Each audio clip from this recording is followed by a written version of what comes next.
Hello, everybody. I'm dropping the link because I'm here to talk to people. And I'm trying this multi aspect thing, but not on my channel because I don't want artifacts that I don't like hanging around. But I am here to talk. And probably got about an hour or so at least, although I might have more time later if anybody comes on and I can step away. Who knows? We might be able to go off all afternoon. So we'll see how everybody's doing. Right here, it's 12 o'clock in Texas, about lunchtime. Other people might be out and about in the afternoon on the East Coast or the evening across the sea or wherever they are. So come hang out. I'm going to look at the books that I have not read. I have a lot of books. I buy these books at Goodwill because they're cheap. And if I see something that I think might be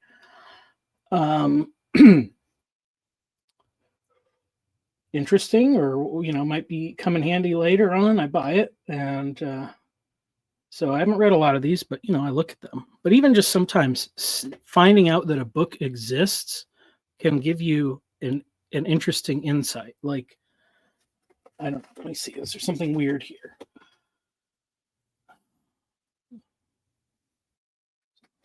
What is it? Oh. Hello, Yoav.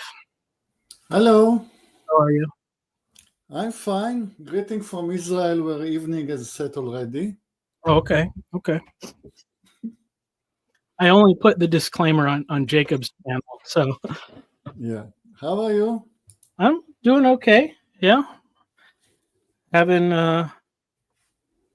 for 3 days. Well, the baby's coming on Tuesday. Okay, so you're doing as much broadcasting as you can because you won't be able to do it. Well, I'll probably be able to do more because I actually am going to be working from home. I had a little bit of a reduced schedule, and I'll be working from home. And the other kids are going to be at school, and babies sleep a lot, so chances are I'll be on here more. Maybe not for the next week or so, but I'll be around until pretty close to the end of the year. So yes, he shared this already. So yeah. Well, well, how was your Sabbath? Pleasant. Starts with a meal on a Friday with my family. With we have a new baby, a year old now, and it keeps us entertained. Yeah, he's a kind of a comedian, kind of a baby, always looking for attention and doing shows for the adults. It's fun to be with. And Saturday I go for a walk on the beach. Is that within walking distance, or do you have to? It could have been in a walking distance if I wasn't lazy. Well, so it was lazier to work than to not work. Yeah, it's the first weekend when we have actual rain. It's the 15th of November is always the start of the winter in Israel. So we had first serious rain of the season. So everything was fresh. And next week is going to be hot again. Yeah, we've started to get cold mornings, like 40 degrees or so, but by the time it's afternoon, it's 75 or 80 again. So I just collect sweatshirts in my car every day because I forget to bring them in at the end of the day. So at the end of the week, I have a collection. Yeah. We don't have an autumn in Israel. It's just a fight between winter and summer, taking turns, and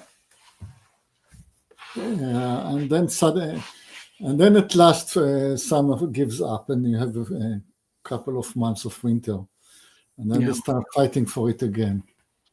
Yeah. It's a good partisan kind of weather.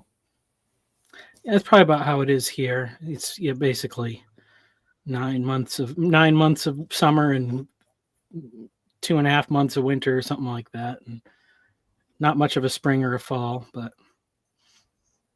it's good. Well, it's okay. It's better than nothing. I don't know. I have mixed feelings. The first part of my life was dealing with the snow a lot more than I probably would have liked, but I did like the autumn quite a bit, and I do miss some of that. So I don't know. I think overall maybe a hot summer is better than a snowy winter, depending on how long it lasts. But sometimes it would snow in November and you wouldn't see the ground, just wouldn't see the ground again until springtime. So yeah. Our layout is funny. It's sort of vertical, and you want to. In YouTube, it shows vertical. Well, it's supposed to show both now. That's the new option that they have. So there should be another stream. I mean, so I guess it doesn't matter once you're in the studio. You're just seeing the StreamYard view. Yeah. So you said there are two YouTube streams? I put it on my channel and Jacob's channel, and then there's the Randos channel too. I don't know if anybody watches that one, but it lets you put it on 3 places. So try to see who's around and available. There haven't been as many people doing this on the weekends, so maybe people are out of the habit of watching. I attended a broadcast by the Office of Secular Koranism this weekend. And it was the stream in which she was complaining that Paul van der Klee is blocking her. And she was trying to think, why is that that he's blocking her? And she completely misses the point. I mean,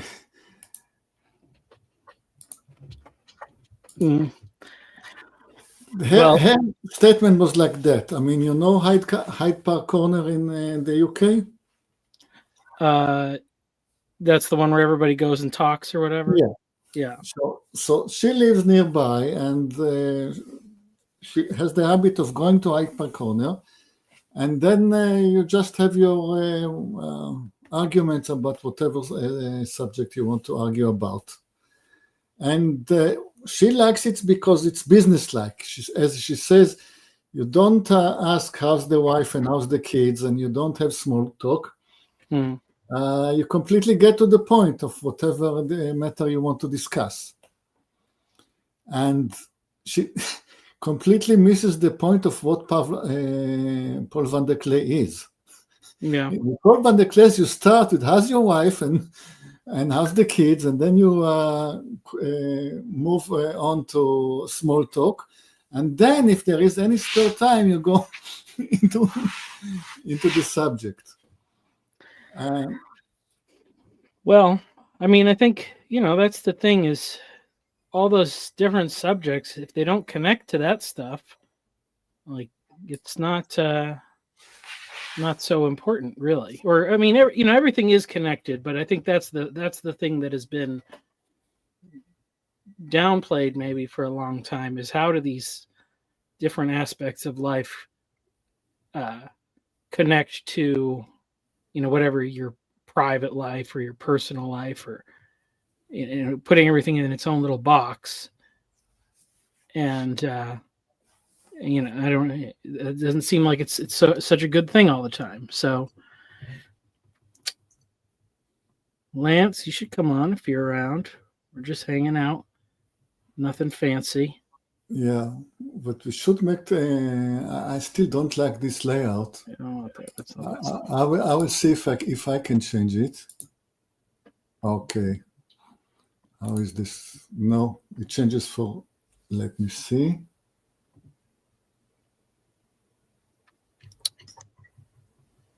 Yeah, that just changed. Well, No, it can doesn't you change. see the? Can you see both of the? No, it doesn't change. It just changes for us and it not for YouTube. YouTube. Oh. Anyway, YouTube is lagging a lot. Well, can you see both the vertical one and the horizontal one on your screen? Oh, yes, but that's not what they say in YouTube. huh. Interesting.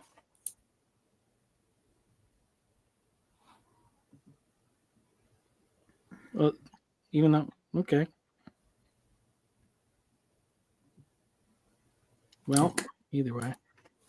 We need somebody more versed with the art of broadcasting. Don't know how it can to be. What is this button?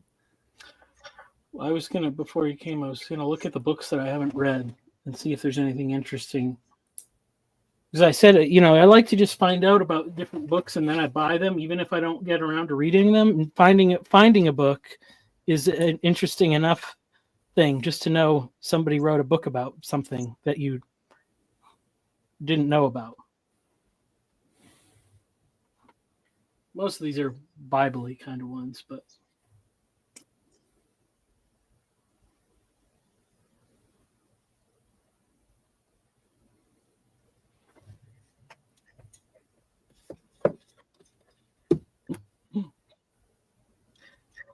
this one has the font. Mm-hmm. I haven't read a book in a very long time. Yeah? Certainly since the invention of YouTube. Hmm. Just given that on books altogether. I try to make the effort. The only time I can really get myself to do it is right when I first wake up. If I try to do it like in the evening or whatever, my brain is too mushy, or at least not to read anything serious. So I try to read a little bit every morning. So just so I can get through some of these ones that people tell me are important. But I don't know. I have this idea. I don't know what you think about this, but because there's so many books that people say like are important, and people have like these different lists of like these are the foundational books that you should read. But I think maybe it doesn't matter whatever book it is. It's like the first several books you read, or the first books you read, maybe at a specific time in your life, whatever they are, those are the ones that are going to have the biggest impact on you. Yeah, but that's always true. You always remember what you learned in a young age. Mm-hmm. The benefit for me is that I have read a lot as a kid. Yeah. Both my mother and my grandfather were managers of libraries. So I always had access to a huge library at home. Mm. So I was reading a lot. And so the thing I think about is, because if everybody reads the same set, if you have like whatever, like the people talk about like the classics or whatever, and I guess, they're talking about Homer and Plato and then, I don't know, whatever it is, or maybe it's English literature or something like that, Shakespeare, and, there's lots of good stuff there. But if you get everybody reading the same list at the same time of their life or whatever, you're actually, it's creating a false idea that these things are like, these are the foundational texts. It's just because we've all agreed that they are, or whatever. And if people read more different texts, maybe you have to read some that are the same. Like I would say maybe everybody reads the Bible, and then everybody reads a bunch of other different things. You can compare and contrast what you gain out of those things in an interesting way. because to have the same list for everybody seems like you're trying to really create a very small culture, or you're really trying to enforce the boundaries of the culture that you allow to express itself. But surely you need foundational texts where, everybody, an official handbook at least. Yeah, well, that's why I said the Bible, but or whatever book your religion is. Yeah, well, but as the canon of accepted books like grows, so I'm thinking about this, because they have these classical schools or whatever, and they are saying we want people to read the great books. So if you take like a kid's whole educational years, and all the kids are filling, all that time with the same books, you're hitting at the same formative moments. You're really, you are kind of restricting it. It's that would be the extreme, because if you have such a volume of books that everybody has to read, you're missing out on that's the balance, is between how much you should have in common with somebody else and how much your experience can differ, has a different effect. Yes, but I suppose everybody, if they're from different religions and cultures, that they will have their different ideas of what their foundational texts are, and I suppose this is what you have to juggle with. It's like, well, which group are you talking about? Are you talking about your nation, and then there'll be the foundational texts of the founding fathers, or whatever it is, and then every American will be expected to know the history of the American Revolution, etc., etc., and somebody from somewhere else will have a different history, but I think the problem is that history is taught differently from generation to generation. I'm sure you might have been told by your parents that their idea of American history is maybe different to yours. Would you say so, Michael? Possibly. I mean, yeah, I don't know. Because it's taught in a different way. Mm-hmm. Or they leave things out, or they add things in. And I think that's a difficulty. And it seems to me that, every generation, because they're taught their own history in a different way, will have a very different conception to their national identity compared to their parents. But that's also inevitable. Yeah. Yeah. Well, that's so that hits I think that hits another problem of, inevitably each generation is going to pass on something less than the fullest sense of the knowledge and wisdom that they've gained. Each generation will add something new because they have their own life experience, but something from the past will probably be forgotten, or if not, you just get this kind of bloated canon.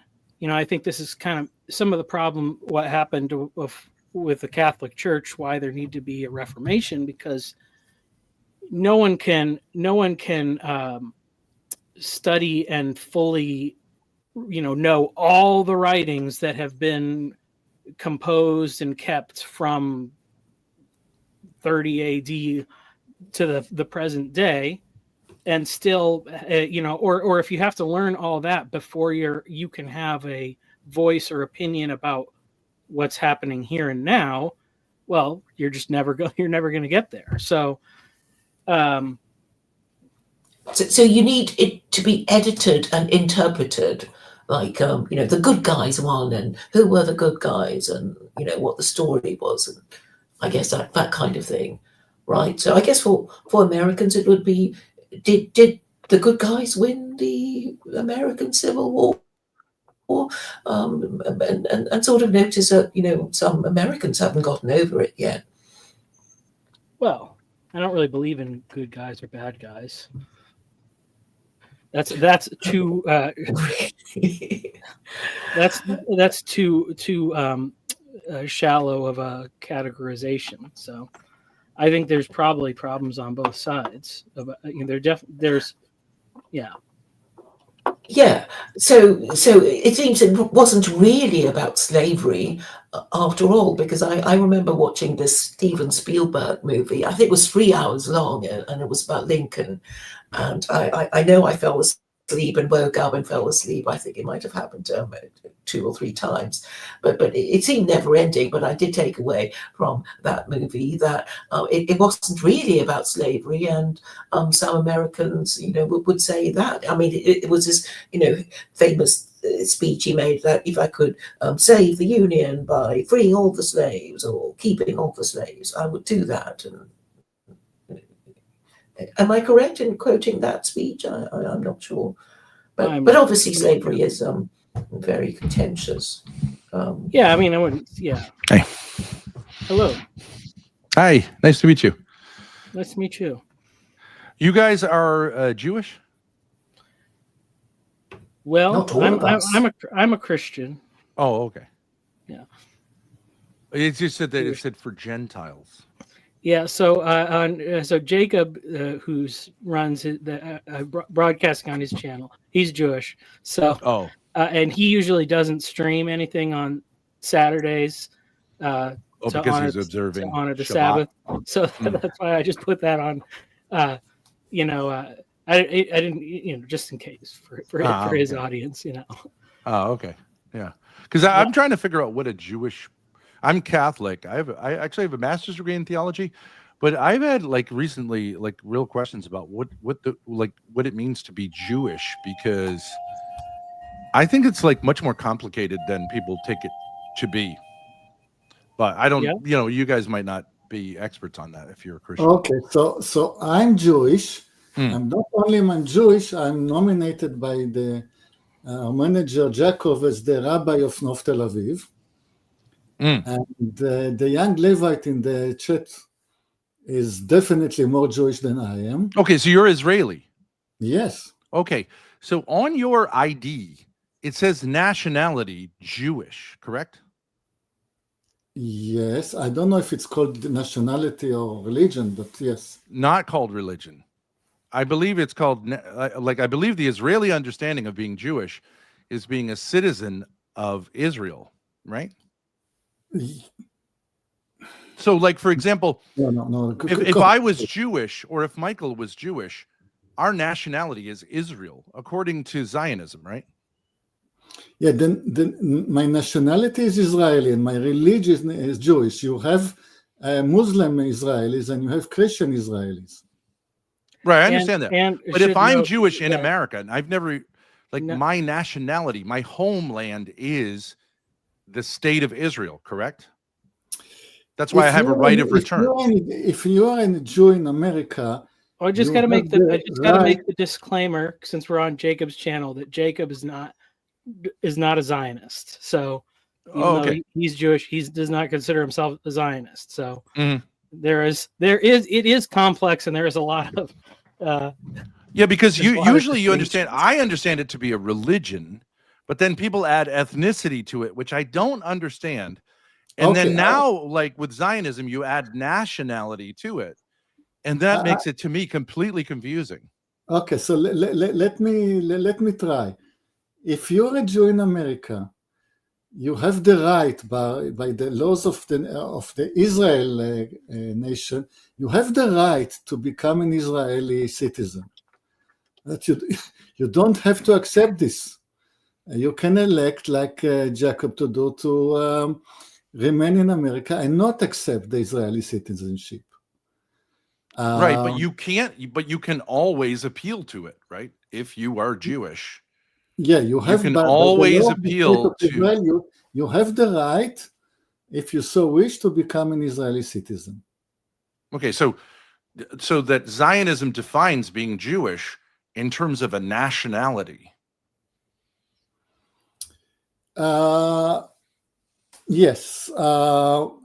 Zionism wishes there was some identity between Judaism and being Zionist. Problem is, a lot of Jews, usually the majority, do not agree with Zionism. So Zionism wishes that there was an identity. A lot of Jews disagree. Right, I understand that, but by their definition, being Jewish is a nationality. They redefine what Jewish means, as far as I understand it. Yes, the statement of Zionism is that you start with a state in which Judaism was a religion or perhaps an ethnicity, and then you create a state, and then you aspire to a situation in which there was an identity between the Jewish ethnicity and the Israeli nationality. But here's my problem. Zionism was founded by anti-Jewish, secular, mostly atheists. So how is that Jewish? Yeah, okay. It was a rebellion. Right. The Orthodox Zionism is mixed. I agree. Large important part coming from Eastern Europe was communist, or at least socialist. Yep. And so they denounced religion altogether. Yep. And definitely they denounced their Jewish roots. Right, because if I understand at the time, most Jewish rabbis said, we will return to the Holy Land only when the Messiah comes. And to return to the Holy Land without the Messiah coming was like extremely, extremely wrong. Though there were Jews in the Holy Land, but to have like a secular return to the Holy Land was considered like absolutely no. They opposed Zionism. Yes, so you have to split it into streams and groups. So one group says that we have to just keep what we were doing, being Jewish in Eastern Europe. Right. Another group says we are going to be less Jewish, perhaps not Jewish at all, and move to Israel because we have a Jewish ethnicity. And we have a problem that as ethnic Jews, we cannot possibly live in Eastern Europe. So we have to migrate to Israel. Another group was both Zionist and ultra-religious, like the Hasidic movement of the Gere Rebbe. The Gere Rebbe got a phone call from God at 1924, and God commanded him to take all his flock and go to Israel. So they are both Zionist and Orthodox. Yeah. Like the settlers now, right? Like that wing, right? The ultra-religious Zionists. Yeah, but the settlers don't tend to be Hasidic, but right. It's split yet again, because I was talking about Eastern Europe, and I haven't finished with streams and movements in Eastern Europe altogether. But the other half of the Jewish ethnicity was living in Muslim countries and Arab-speaking countries. Right. Yep. And they moved, all of them. I mean, there are lots of Jews left in the West, but the Jews of the East, almost to a man, are both religious and Zionist, and they all move to Israel. Mm-hmm. And then they are religious to degrees. Some of them are more strict, and some of them are less. These are called the Mizrahi. Is that correct? Yes, because they live on Mizrach is the East. Okay. But the word is confusing because you have. Okay.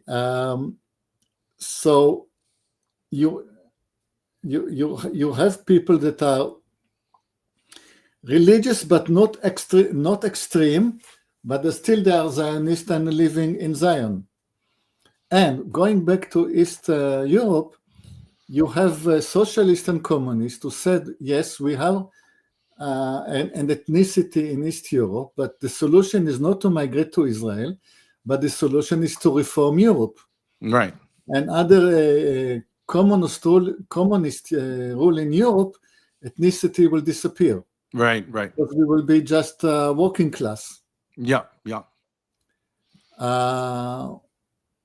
This would be also, wouldn't there be within this, the communists, you could say in a sense, are, even though they were generally secular, they believed in a certain way that the Jews were the people who would bring world peace through communism, right? It's a sort of like almost like a heresy of Judaism. What is that called? The idea that through the Jews, it's like a Tawhid or something like that. Tawhid. You don't know what I'm referring to? Sounds like No. But anyway, it was The oneness of God. Surely, Well, when you mean the Talmud. Jewish people would become like the city on the hill, all this kind of stuff, and through like Jewish rule, whatever that would mean, it would bring universalism to the earth. Like Christians obviously take that to mean not Jewish rule, not Jewish rule, the rule of the working class, communist rule of the working class, never Jewish rule. But utopianism, like kind of utopianism. Yes, and they believe that they are Jews, they have special role in this because it is a matter of life and death for them. Because if a working class communist rule of Europe is not achieved, then the Jewish ethnicity within Europe is in danger. Right. So it's a matter of life and death, not only a matter of ideology. The Jewish problem is a problem to be solved one way or another. You're saying it's like a demographic strategy, right? So we break apart nations and we create a one world in which like the nation state can't oppress minorities because you don't have strong nation states, right? Because people will be classified by their profession and not by ethnicity. Yes, that's right. Tikkun olam. That's right. That's the phrase. Thank you. Okay, but the Jewish communist idea was that you will be identified as working class, not as a Jew. Right. All ethnicities get blended in and subsumed into economic strata. Yeah. Right. So that's one way. But here's my question to you. I'm Catholic. I know Muslims. I don't understand how Jews are an ethnicity if Catholics aren't an ethnicity and Muslims aren't an ethnicity. I have never got anyone to answer that for me, because there are distinct customs that Catholics have. There are distinct customs that Muslims have. There's a Muslim culture, there's a Catholic culture, and there's certainly a Jewish culture. But why is that people say there's a Jewish ethnicity, but not that there's a Muslim ethnicity or a Catholic ethnicity? I don't understand the difference. Okay, I tell you something. If you're Catholic and you convert to be Protestant, within one generation, nobody will remember that you were ever a Catholic. Nobody will ever come after you because your father was Catholic. That's me. If you're a Jew, 2 generations down the line, people will still call you a Jew. Oh, well, wait a second. Let me push back a little bit on that. If you're Irish and you're raised in a like strong Catholic culture, if you become Protestant, you will be seen as a traitor to your people for many generations. And so that's not necessarily true. But like there are Jews also. If a Jew becomes Catholic and converts, being Irish is an ethnicity. I agree. Well, but it's tied into the religion. So there's, I mean, there's an interesting thing. In some sense, maybe you could just say it's the fact that there is both an ethnicity that is called Jewish and a religion that is called Jewish. So because I'm not Jewish, but my wife is, I guess you'd say ethnically Jewish. We're both Christians, and so my children are ethnically Jewish. Yeah. But it is a very strange thing how it's like, okay, so I'm Italian. My dad was Italian. He was Catholic. Then he, became born again. So I'm not Catholic, but I'm still Italian. So I'm an Italian Christian, but it's there's something about, I guess, because the religion is also associated with it, that it's very hard to maintain Jewish, even ethnic identity once you become a Christian. Like or a lot of people assume if you say like you're a Jewish Christian, that Yeah. means that you are practicing in some way, like I believe that Jews will observance of no the law. longer consider you a Jew, right? Yeah. So they Like well, your wife cannot exercise the right to return as a Christian. well, yeah. I mean, Well, no, that's a well, matter of Israeli law. I don't know. I She mean, did go on. She did go on one of those birthright trips when she graduated high school and all that. But so I don't know exactly how it goes with the national, being like since it's a secular nation essentially. Well, Well, it's a because Jewish yeah. nation, right? It's not just. Well, so Like, I mean, they I guess define say, it as Jewish, but I don't all know right, what that so means. yeah, so okay, so to say like my wife's not Jewish according to maybe many of the Jewish people like that are practicing at the synagogue, but that's but she's kind of in the same boat of like, I don't know, Jerry Seinfeld or all the Hollywood people that are Yeah, Jewish and not religious. So yeah. it is a confusing thing, and I think, I don't know, maybe it's just the conflation of those things that gives a stigma where sometimes it just gets more downplayed or whatever. But Michael, you as like I would use the term Protestant. I don't mean to take offense. If you want to say born again Christian, whatever you want to say. Protestant. But like, so you were raised in Italian Catholic culture, which is very distinct. I lived in an Italian neighborhood in Providence for 25 years. Like, it's definitely a thing. Whenever I went to church, they were like, "Why your name a no end in a vowel?" You know what I mean? It was like so Italian. Providence, Rhode Island. Yeah.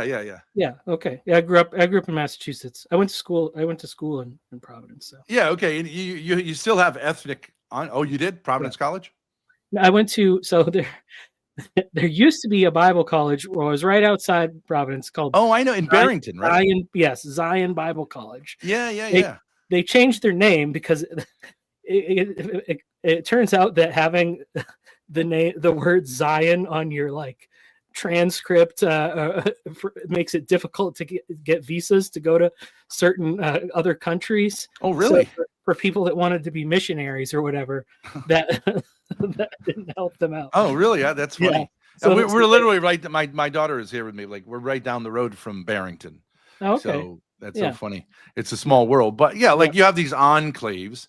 Yeah. And obviously there's so many things that go with being let's say an Italian American, the cannoli, the associations with the mafia, the gold chains, whatever you want to say. I'm not trying to be like there are stereotypes, right? So, but I don't see how, but like, then you also have like Jews in Providence. Okay. And they have stereotypes on like New York bagels. My daughter travels with me.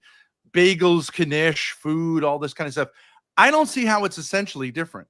There are non-observant Catholics, but I'm sure that you experience some conflict with your Italian family, that you're what I would call Protestant, right? In the same way that it's sort of odd for a Jewish person to become Christian. And I just don't see how it isn't. Catholicism, we all agree, is a religion, not an ethnicity. Yeah. But it has, it has ties to culture, right? So like churches look a certain way. You do the sign of the cross a certain way. There's so many things, baptism, confirmation, so many things get tied in, especially with Catholicism, because it's so like embedded in culture that I don't understand how Judaism isn't a religion.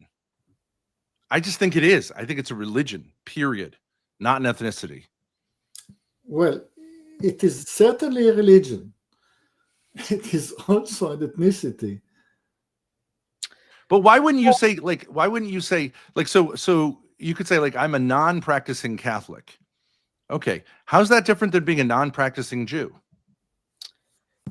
How are you still a Jew in an ethnic sense, like a racial sense? Well, I think I think there's a limit, or I don't know. There's maybe like ethnicity has sort of an expiration date, maybe in some sense, Yeah. like, because it's not like I can't say I'm Roman or something because I'm Italian, Yeah. Yeah. it's like I can only trace that back so far. Yeah.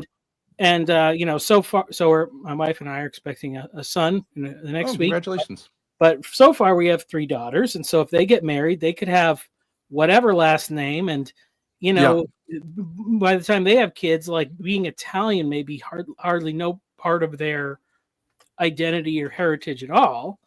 Or Jewish too, right?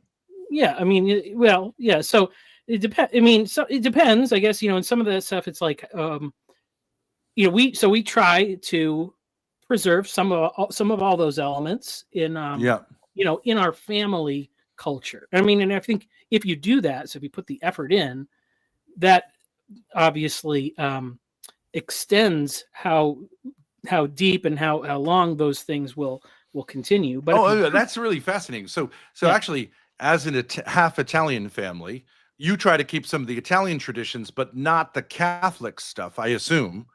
Or right, like you're Yeah, not well, going to so, have like yeah. novenas or something like Well, that. I mean, in my family, my dad, my grandparents were definitely pretty religious. My dad and his brothers all baptized and confirmed, all that. Yeah. But he was born again, so Christianity was really an important part of his life. For his brothers, not so much. And then when Yeah. you get down to like my cousins, yeah, they were also, like, I think they were probably all baptized and confirmed, but it's really not Yeah, I get an it. Like that important was part of their life, So I mean, right. it's the same way. Without the practice and the observation Right. of religion, Right, that tended to or happen. It was like they had a strong, probably lived in an Italian American community when whoever the first ancestor come over, super tight. They did all the festivals. They met their wives at church, and then it gets looser with time because you assimilate, right? Yeah. But how is it different what you pull from the Jewish? Because isn't it the same thing? You're happy, maybe you have dreidels, you do like potato pancakes. I'm not sure. But you also don't want to import the religious thing of Judaism, which rejects the Messiah, obviously. So wouldn't it be the same? Or do you find it to be, I'm just interested. Is it different? Well, it's interesting. So obviously this channel, that Jacob, who's not here, but whose channel we're on, he and I have had many conversations, and as with Yoav and some of the other people. So it's a very unique little community that's going on here, because we have a lot of conversation between believing observant Christians and believing observant Jews. And, there's clearly been a lot of development on both sides through that, centuries of interaction. And so it's like, so like I see very often, like, people, like Christians will say, like, oh, well, Jews reject the Messiah, so obviously, like, they're all going to hell or whatever. Mhm. But as I've gotten to talk to many people and understand these things and realize, like, oh, it's not simply a matter of, like, which propositional interpretation of the text is more accurate or more correct. Like, all that history is embedded into it. And when you have people professing Christ for thousands of years, but who do persecute the Jews, and it's happened in many places, and they keep getting kicked out of places in Europe. You can't unravel those associations. And so, like, and so what I see, and Jacob is very good at it, is, he's very good at pointing out when Christians are not living up to the standards and the teachings of what we profess to believe. Right. And so, and so I guess you could say, maybe a Christian's faith is in what they know about Christ, and a Jewish person's faith is very much shaped by what they know is incorrect about what the Christians are saying and doing. So it's not, and clearly there's not a lack of faith. And it seems to me that very much they're looking for a time, when what most Christians would say, like when Christ returns and everything will be like that's, so it's like when Christ returns to the Christians, many of the Jews will say, oh, here's the Messiah for the first time. That's as far as expectations go. So it's not really like so much a difference of faith or a rejection of one set of beliefs, that it's a complex thing. Yeah, I agree. Yeah, we have different levels of conviction and certainty about different parts of it. Yeah. And it's in a sense, when I studied early church history, I was surprised because really, in a sense, Christians were Jews who were saying, they were a Jewish sect saying, we see in this figure the fulfillment of our prophecies of the Messiah, but we're fully Jews, right? Like we're not claiming to be a different religion. We don't want to be seen as a different religion. We just want to be seen as like the correct version of Judaism, right? Like that we got it right. You got it. So we have a lot more in common than it's not like it's like talking to someone who's Hindu. It's like a totally different starting point. We accept the Old Testament. We both accept the Old Testament. And the question is this figure, Jesus of Nazareth, the fulfillment of the Old Testament? Right? Isn't that what the Gospel of Matthew basically is an apologia to Jewish? And then I think Christianity became more radicalized, like to say, like, actually, you can drop a lot of the messianic observations. You don't have to, but you can. And so then I think the Jews, let's say the non-Christian Jews, pushed Christians out, especially, of course, when you make the claim that Jesus was divine, because that's not compatible with their understanding of like the Messiah, right? So it's kind of understandable. Well, and even saying that whole thing of like what's compatible with their understanding of Messiah, those criteria changed a lot over time as Jews interacted with Christians. So like it's not, and Christianity obviously has also developed many ways and now has many different streams, not of all who agree, sure, that we're all on the same page, but clearly is still there, but clearly even in the New Testament our Lord avoided claiming divinity because he knew that like that would be seen as blasphemous, right? Yeah, I mean, yes, I think, and so it's interesting. So there's another guy that hangs around here who's a biblical Unitarian. So, and his essentially, if I don't want to totally misrepresent his beliefs, but like Jesus was not God until maybe the resurrection or something like that, and then it's like so. But up until then and all that stuff, he was, not pre-existent and all that, right. And it's like between the two heresies of like something like that. Versus a Gnosticism that says like he's just a divine apparition. Well, the Bible is very clearly in favor of erring on the side of too much humanity rather than too much divinity. Like that's what it speaks about in 1 John. Like any spirit that denies that Jesus Christ came in the flesh is not right. Right. So and even there it's almost kind of the same thing. It's like you don't because once you get to the point of having creeds and confessions and you have this thing where you must affirm this whole list of stuff or you're not in. But if your doubts are based in, I mean, I'd say most of the time they're probably rooted in the fact that the people who are in charge are hypocrites and they suck and they screw up stuff. So people just are like, I don't, whatever I believe, it's the opposite of that guy, but I mean, no religions claim that every adherent of the religion is perfect, right? So but it's just to say that the line between faith and doubt is not, it comes to like a razor point there, really. It's what you're doubting is very close to what you're believing. I guess you could say it's showing, so yeah. Although there are versions, so it's interesting. I have the reverse of you. I was raised in a Calvinist way by especially my father.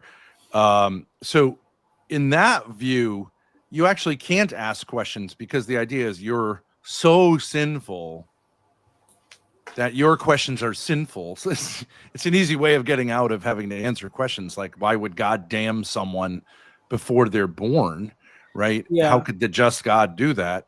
And then they tell you like, well, you don't know the ways of God, so just shut up. But like, so that was the appeal of of Catholicism, because they'll say like, oh, no. We can answer your questions. God didn't give you a mind not to use, and you can ask questions, but there are limits.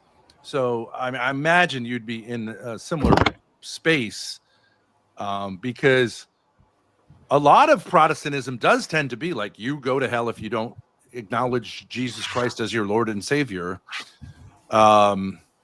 More so, I think, than Catholicism does that. Yeah. We tend to be more like. If I may interrupt, first of all, welcome Chezi, and I want to tell Ben that Chezi is your expert on Judaism. Oh, you okay. have a one in a lifetime opportunity to really get all your questions answered. Yeah. But first, I want to ask Chezi, we're in an unfortunate situation in which our layout is vertical in YouTube. There should be two. There should be two. Oh, I see a streams. horizontal. There's a horizontal There's version. two streams, so you can pick whichever one you want. There is a horizontal stream as well. Yeah. Okay. So Chezi, I encourage you to get into the fray. First off, welcome, Ben. Thank you. Nice to meet you. I can't really hear you. Yeah, you're Sorry, like, is this better? That's better. So welcome, Michael. I hope you had a fantastic weekend, and Yoav, I hope you had a wonderful and spiritual Shabbat. And Claire's here. What's up, sister? Doing all right? All right. She's doing. Hi, Hezzy. So I heard some.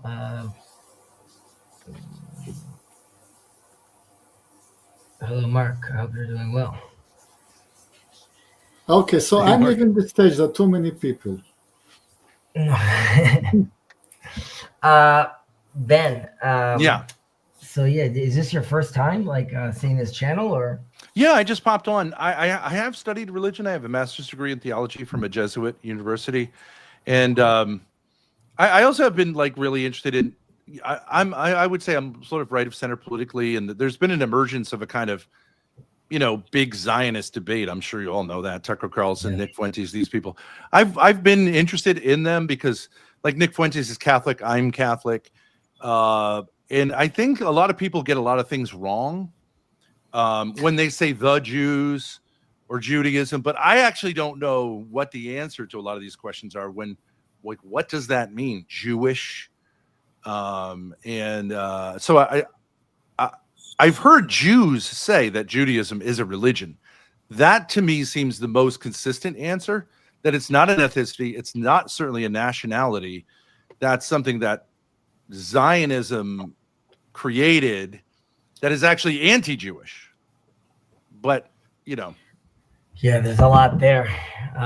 Again, this is Jacob's channel, and Jacob is not, I'm just going to give up all the qualifiers, right?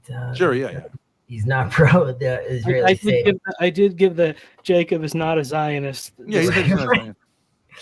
I am a Zionist, but that is obviously a very it's a very loaded term. Yeah, that's true. And it's important to remember, as first of all, Jews today are representative, or for most of history, were like a tribe and a half of the 12 tribes, right? Like all of us are also experiencing Judaism from this 2,000 year exile it was in, and it really picked up many different cultures, right? The Mizrahi Jews and the European Jews, and all of them are coming with their own different bag of tricks, so to speak. And I could give a spiritual reason why that's true, but let's just look at the facts for a moment. So we're definitely dispersed, and there's all these other tribes that we've lost along the way, and so you're right. There's different dynamics to it, which are some has to do with it going through the mother, right? Its own lineage.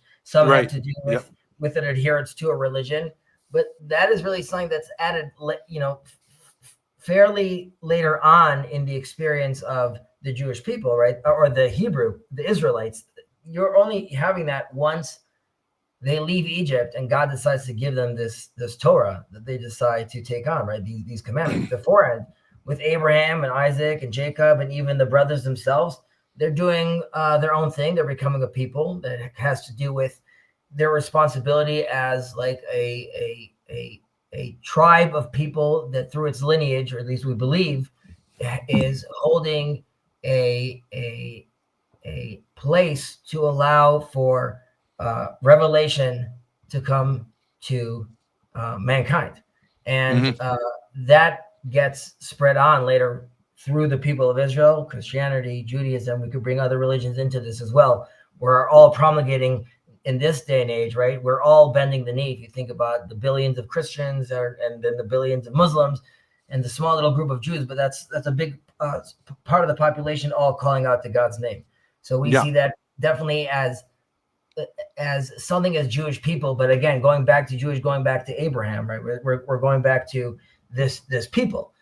People, the way it could play around as God sees from the first few tries with the Tower of Babel and the flood, that this is going to have to manifest through a people, because this is how the world is developing around us. And the people of Israel and its nation is how you actually take these divine ideas and manifest them into the world. And that's only going to happen through a system of there's a people, there's a community, there's a city, there's walls, and all those walls and the 613, so to speak, commandments are really trying to give you an operating system to allow you to show how that is modeled in a people through a nation, and that is then delivered to everyone to participate in. But isn't it true that 10 of the tribes, though they were fully Israelites, the northern kingdom was rejected? Is that correct? Oh yeah, I mean, and unfortunately, fortunately and unfortunately, these patterns repeat themselves again and again, even in modern day Israel. But yes, there was tension with the tribes, and there is after Solomon's reign. Eventually, the kingdoms split up, but so those people are not Jews. Well, no, they were again. No one was called Jewish then, right? If you would be called a Jew if you were from the tribe of Judah. Right. I personally from the tribe of Levi. What's up, dude? Yeah, I can. I will join you guys in a moment. I'm sorry, but there's a priority, and it is my son.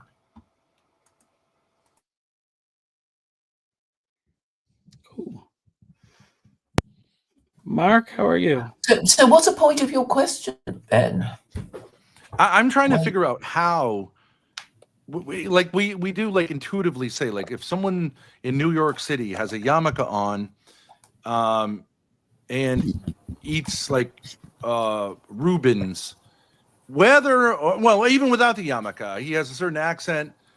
You're Jewish if your mother is a Jewess at the time of your birth. Why is that like Jewish ethnicity, whereas like someone like Michael, who grew up Italian Catholic, doesn't have a Italian Catholic or Catholic ethnicity? Why would we say, yeah, he's Italian, but he's not Catholic? Why is it? It's only in Jews that religion and ethnicity are merged, right? And therefore, they're not. If you're a Jew, you're expected to practice Judaism, but we know there are lots of secular, liberal, assimilated Jews, but they should be treated as heretics, and actually the Torah says they are to be stoned for breaking the Sabbath. They're not even supposed to exist. If you're baptized Catholic, you're the idea of Catholicism is you're baptized Catholic, you are supposed to be faithful to Catholicism for your whole life, right? You're actually legally, technically speaking, under the jurisdiction of the Pope. You are subject. What if you were never confirmed? I mean, you weren't consulted about being baptized. You were never asked. There was a famous incident in history. I'm not saying you have to believe this. I'm just saying there's a famous incident in history where a Jewish child was baptized by a devout nursery woman. So she baptized. She thought the kid was going to die. She believed that baptism was necessary for salvation. Baptized. The kid survived, and then there was a problem because a Catholic child has the obligation to receive a Catholic formation. So this kid is in a Jewish household, and the Pope becomes aware of this. Because he was in the Papal States, he was pulled away from his Jewish family, away from his Jewish community, and raised Catholic because the Pope had an obligation. He didn't want to do this, but had an obligation because that was the understanding. And that still is the understanding to this day.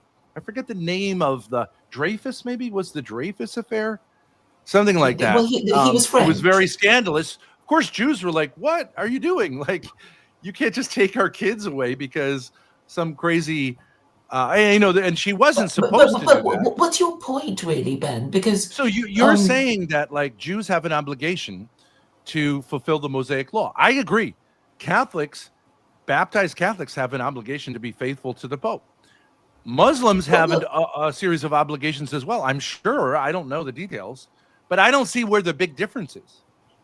It's not the big difference is that you cannot escape the inheritance of his race, because if you're a Jew, you're not supposed to be any other religion than Judaism, and if you fall out of it, then you'd be considered a heretic, and then there are death penalties for idolatry and blasphemy, and that was why How is that different Jesus than Catholics? executed. How is that different? But that's a story. I don't think I'm saying anything controversial there.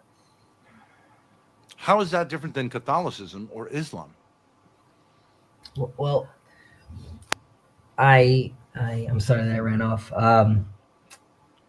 It's quite fascinating because it depends what reading you do of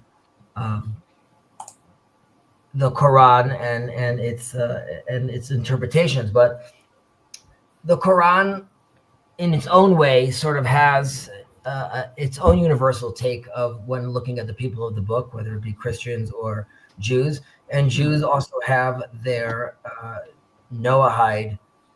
There's the Noahide code. It's not Jews. It's offered, right. and it's not a lesser than covenant.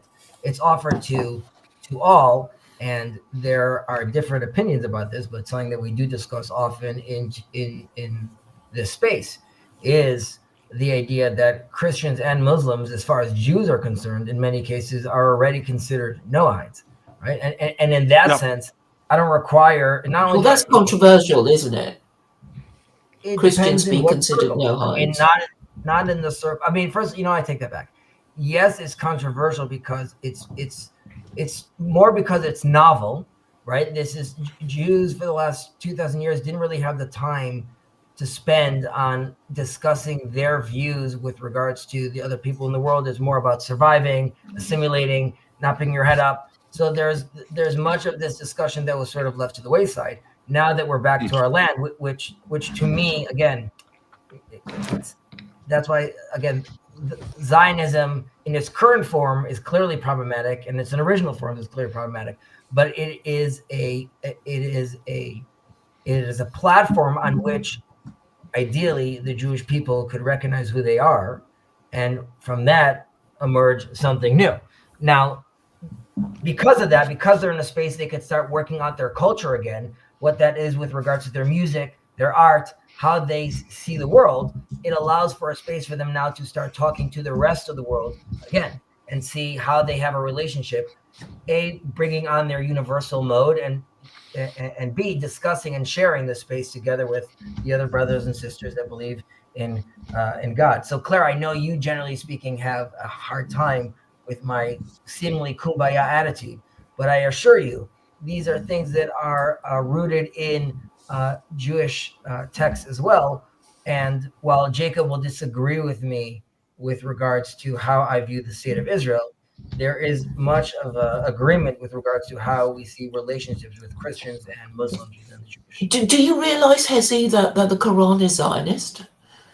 If you read it, have you read it? Yes, I know the Quran speaks. I mean, there again, you have to be It's looking at chapter it through the whole 17, verse 104. So is the Bible. I mean, don't you just present it to Muslims and say, "Here, that's what it says. What do you think? It's in your Quran. Allah is Zionist," and their head explodes, and they immediately forget what you just said, and then next time you have to start all over again, and then they'll again pretend not to know what the hell you're talking about. But it's there in black and white.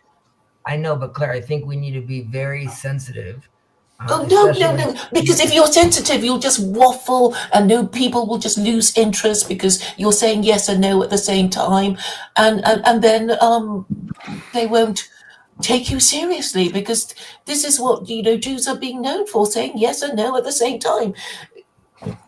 Speaking out on both sides of their mouths, and you might as well not bother listening to them. Well, we are trying to do our best.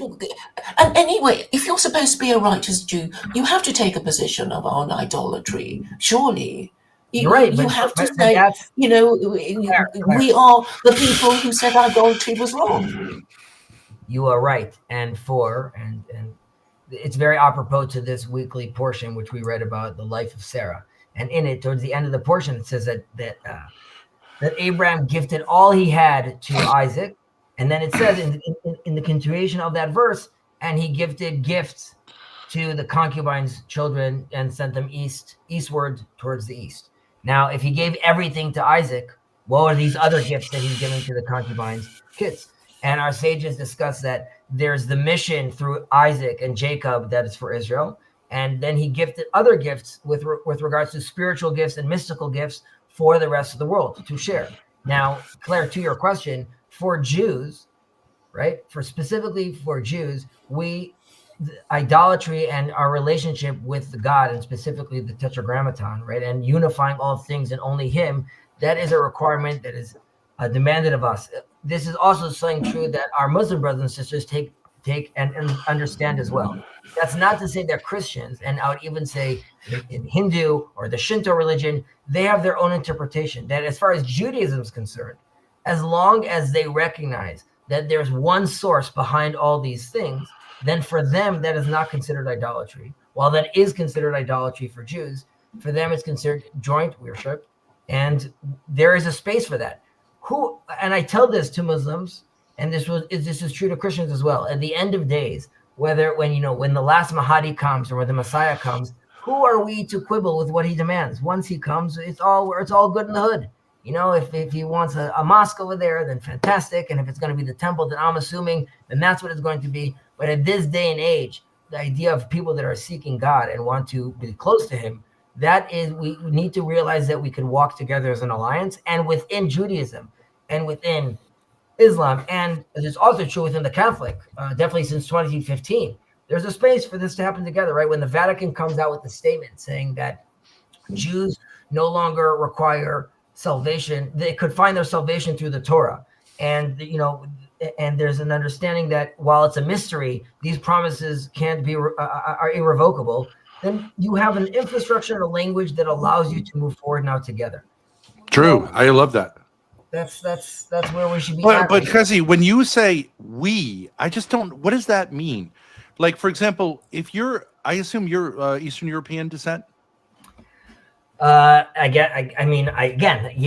but I don't identify as like maybe white passing, but I'm a Levite. I'm a Hebrew. I get that. I understand that. Like, I'm not trying to like play a trick on you. I'm just saying probably if you took your alleles and did a 23andMe. Yeah, there's blue eyes, blondish hair. Yeah. I think the average Ashkenazi Jewish person has something like 70 to 80% Eastern European genetics. Okay, so you're actually more Eastern European in the racial sense, which I know is not how you identify.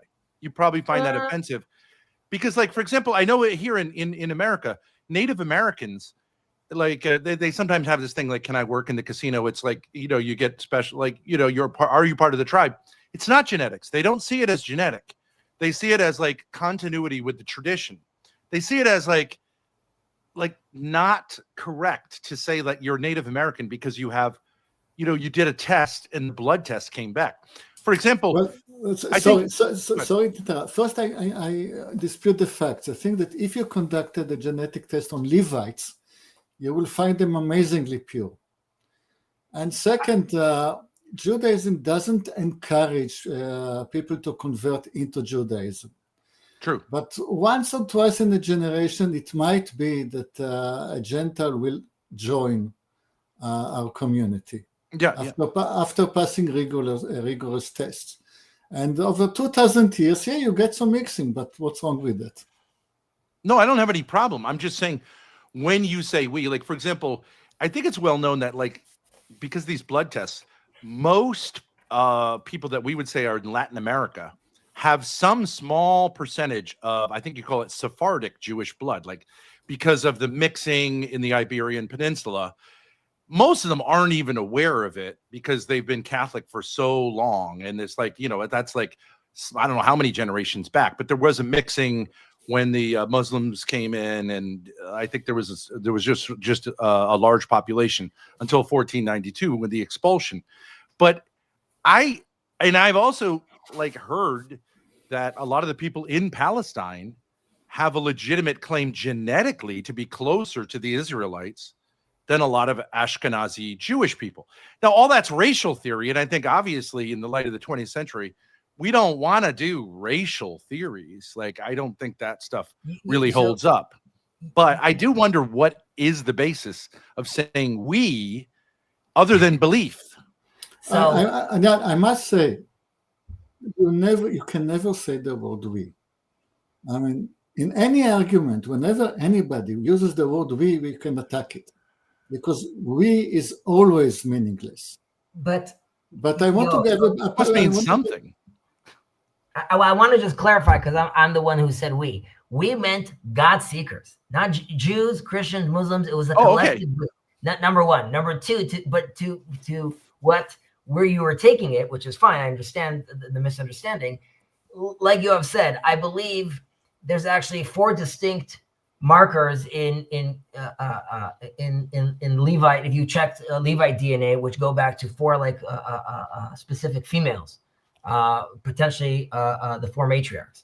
Secondly, because of the strict, and this wasn't always the case, it's going through the mother, but because of that's what it developed, that allowed that tradition, like you just said, the traditions and those cultures, it was an accelerator, because you managed to keep these things, of course, very sort of tight knit. So I don't see in any way Jews as genetically superior, and I don't see us and by a chosen people. Again, it does not mean chosen. In Hebrew, it's easier to talk about this. It has to do with its own capabilities. Each nation has its own chosenness and its own capabilities. As Jewish people, and if you look at it framing as like a body, we see ourselves as the heart. We can't function, though, without a brain or an arm or legs. And if there was 1,000 hearts, that would also be a mistake. We just see, or a different analogy would be, everyone is welcome into the house of God. We see ourselves as the chimney cleaners, just to make sure that there's proper revelation channels. And through Christianity and Islam, and this is how at least Maimonides frames it, he says these are clearly path makers for the Messiah. And, he also discusses that we can't obviously know ultimately God's plan, right? We don't know how these things manifest at the end of the day. But it cannot, on the other hand, it can't be denied when you see these this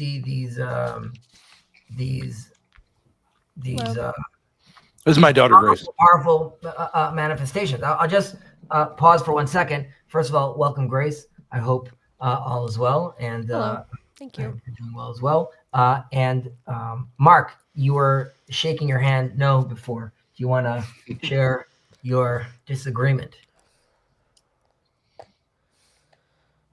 You're muted, brother. Marky Mark and the funky Mike. We can't hear you. Not yet. All right. While Mark is trying to figure that out, Grace, do you want to introduce yourself? Tell us a little about yourself. How you doing? Yeah, I was just listening to the conversation. I think it's a really interesting question. Like, what is a Jew? Is it a religion? Is it an ethnicity? And I think especially my generation, there's a lot of, I don't know if you would consider anti-Semitism, but I would say there is some straight up anti-Semitism of just like saying like the Jews run everything, yada yada. Especially with Israel, like the Jews control America. And I think it would be important to clarify whether Israelis represent Jews, whether they represent them religiously, whether it's a separate nation, the dual loyalty thing. I just think there's a lot of stuff I have questions about. So Yeah, like it's really I interesting. like Hezi, like you're aware that like when a lot of like goy will say Marxism is a Jewish thing. Communism is a Jewish thing. But if you actually look into Marx, he was Jewish, but he actually repudiated Judaism.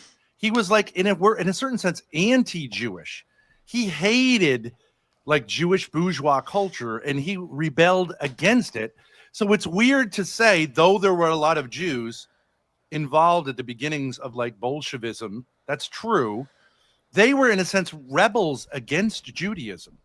And similarly with Zionism, in many ways, Zionism was a repudiation of the traditional Jewish idea of living in peace and being patriotic in the nation that you're in until the Messiah comes and God sees fit to bring it back to the Holy Land. It was like no, we're just going to take matters into our own hands. The rabbis at the time, I think, largely said, no, that's not the way we're going to do this. And so now we create this situation where you have people like, I don't know if you're aware, Nick Fuentes, very big guy, he's kind of exploding. And he's saying things about the Jews that I think are about, in a certain sense, the anti-Jews. They're not really faithful to Judaism, but it all depends how you define it.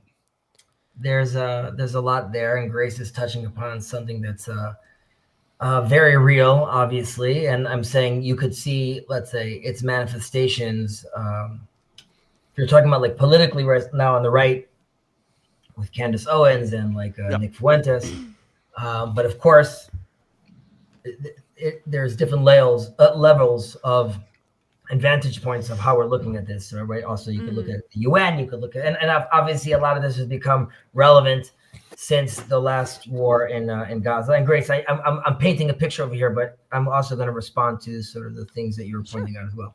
Yeah. Why not just divide Jews between righteous and unrighteous Jews? Isn't that the simple? But that's simplicity. We're going on a little. Who's going to decide who are the righteous ones? 1 second. Yeah, the ones who are observant, at least the ones who are observant. But, I mean, Claire, but just to that note, who are we? Again, there's an unobservant Jew in Israel that risked his life to save a Jewish family. Do we know how Master of the Universe quantifies such an act? Right? Is that worth 7 prayers? Is it like, we should humble ourselves and know and be careful when we start coming out with these kind of judgments. But I'm going back to like the larger substitute our opinions for what's in the Torah. Right, but the Torah and its rabbis have many interpretations to this beautiful, wonderful wellspring of knowledge. But I digress. But logic surely tells you that, you have to be observant in order to be considered righteous as a Jew, don't you? So I would say that is true, and like what you don't like this double speech, it's much, much more than that. But 1 second, so bear with me for a second, Claire. I want to just lay out an idea because some questions were discussed over here. So yes, I'm aware of those things that you're talking about. And it behooves Israel to respond to that and sort of, and that is a big tension felt all over the world. Now, when you're saying this is something that's like recent, Grace, I would say that this is something that became actually subconsciously felt in the world in 1948. When the Bible sort of becomes alive, so to speak, when these people that should have sort of disappeared, right, come and suddenly have a state again. And this becomes, for Christians around the world, which is predominantly, you have to think about America then as much more Christian as well, and the Muslim world, they're seeing something that is very, very puzzling, because this is the people that sort of should be forgotten. And now we see these people right, that are coming back to this land, which is also, there's a whole biblical context around this as well. And that, I would say, is the first point where this tension really becomes palpable for a lot of people. And now we're not going to do in this conversation, go through like a whole political conversation about the state of Israel itself. But needless to say, and I'll put this in you should look at it in this context, that the Declaration of Independence, which is put together by secular people like Ben is talking about, nevertheless says that this is the vision of our prophets, right? That's what's inside over there. The word democracy does actually never show up over there. But coming back, and the tikkun olam that we were talking about, this idea, right? That resonated with Jews because of their own messianic ideas of rectifying the world, right? So when a movement comes, or any general movements come, and the Enlightenment came, and movements that offered some sort of vision of a platform for Jews, that became very exciting, right? Because this is something that our ear has been tuned to listen to for thousands of years. And suddenly you get to this place where not only are Jews not pushed to the side, they're actually invited to join the party. And generations of rigorous culture of study, right, suddenly become very, very desirable in a lot of this conversation in this intellectual milieu. So you could understand why that became very, very enticing to them. That doesn't mean, like you said, that there are many Jews out there in the world that might be genetically Jewish, right, but culturally want nothing to do with it. There are self-hating Jews as well. And that is, of course, a reality. Now, when Nick Fuentes is talking about, again, I think it's a feature and a bug. The levels of anti-Semitism that I see in the world is not, while it could be worrisome, it's also something that I was taught to expect as a Jew. As an Israeli and Jewish people also know that this is a marker of something also in the world. There's a sense for Christian ears that we could either be Judas or be Jesus. There's nothing in the middle. There's this weird sense where the Jewish people, if you're going to be this people that you claim you're going to be, either show up or shut up. And instead it becomes very uncomfortable to hear about these people that talk about this moral high ground, and then you see death, destruction, blood, and suddenly you hear about these people that are very, very small, but then you see they're involved with money and the Nobel Prizes and the markets. And Jews would be silly to say, like, that's all nonsense. We do see many Jews in those markets, and we do see many Jews in Hollywood, and we do see many Jews in many, many different places. Now, many of those reasons why you see those Jews in those places has to do much because of the culture that they had with regards to succeeding in the world, pushing themselves, going beyond, thinking within the box, thinking in a very diverse way about the world that not all the world looked at for a very, very long time. And this sounds almost this sounds ridiculous to pour so much weight on this, but the fact that so many Jews historically are knowledgeable in just being able to read, okay, is a game changer. We have to realize the rest of the world at the time, or the people that they're competing with at the time, so many of the people are not actually versed into hours and hours and hours of daily study. So when you put in front of this person, sorry, and I'll stop talking on this point, but I'm just going to come back quickly for you, Grace, to the state of Israel itself. The people in the state of Israel who see themselves as Israeli, a majority of them, okay, also identify as the Jewish people, as in the nation, the historical people of Israel coming back to their land. Whether they're Ethiopian Jews, Jews from Morocco, Jews from Iran, Jews from France, Jews from Russia, Jews from Poland, everyone is welcome to the party, because they don't, not only do they not see that as a bug that there's different ethnicities or different, they're coming from different cultures with different backgrounds. That is a feature. The idea is to, through us being in exile, we're bringing back all these different cultures that we're get to then express through our own unique Jewish expression. But we get to do that. So there's a French Jew, and there's an American Jew, and there's a Canadian Jew, and there's a Moroccan Jew, and they're all bringing this beautiful flavor. Now, but can I ask you a question? Please. Benjamin Netanyahu, right? He gets a lot of hate. He is a secular Jew. So he's not, like, he's openly not religious. like not practicing, doesn't keep the Sabbath, those kind of things. But he's What not does practicing. what does Benjamin Netanyahu Yeah. have in common with an Ethiopian religious Jew? I fail to No, understand no, that no, no. because I want to correct the fact. Yes, he's a secular Jew, as I am. I am a secular Jew. I Right. don't go to synagogue and I don't keep the Sabbath. okay. However, when Benjamin won a war against Iran, he went to the Wailing Wall and he put some notes there and he had some prayers with the chief rabbis to thank God for his victory. So Sure. we are He's respectful of the religion, but he's not practicing. No, it's not respect. I mean, he put it was a personal thing. I mean, God, you have made me a winner. I'm going to thank you. It's a personal thing between him and his God. Now, we are here in Jacob's corner, a part of what we call this little corner, the TLC, which is part of the Jordan Peterson sphere. And we have an axiom here. There are no atheists. Your Homo sapiens cannot live as an atheist. Everybody has a religion. Yeah, I And agree with that. Benjamin Netanyahu has a religion. He's a religious. His religion is Jewish, which is different by flavor to Chazis. It's still within the tent of Judaism. I think that I'm more Jewish than Benjamin Netanyahu because I believe the Old Testament is the revealed word of God, and I believe that the Messiah, as foretold by the prophets, was a Jewish man named Jesus of Nazareth who genuinely fulfilled the Old Testament prophecies. Benjamin Netanyahu, I believe, is a Zionist. That's his religion, the state of Israel. He worships the state of Israel. No. Benjamin Netanyahu believes the Old Testament because that is what gives him strength in his mission. He wouldn't have survived the ordeal that he's going through if he didn't really believe in the Old Testament.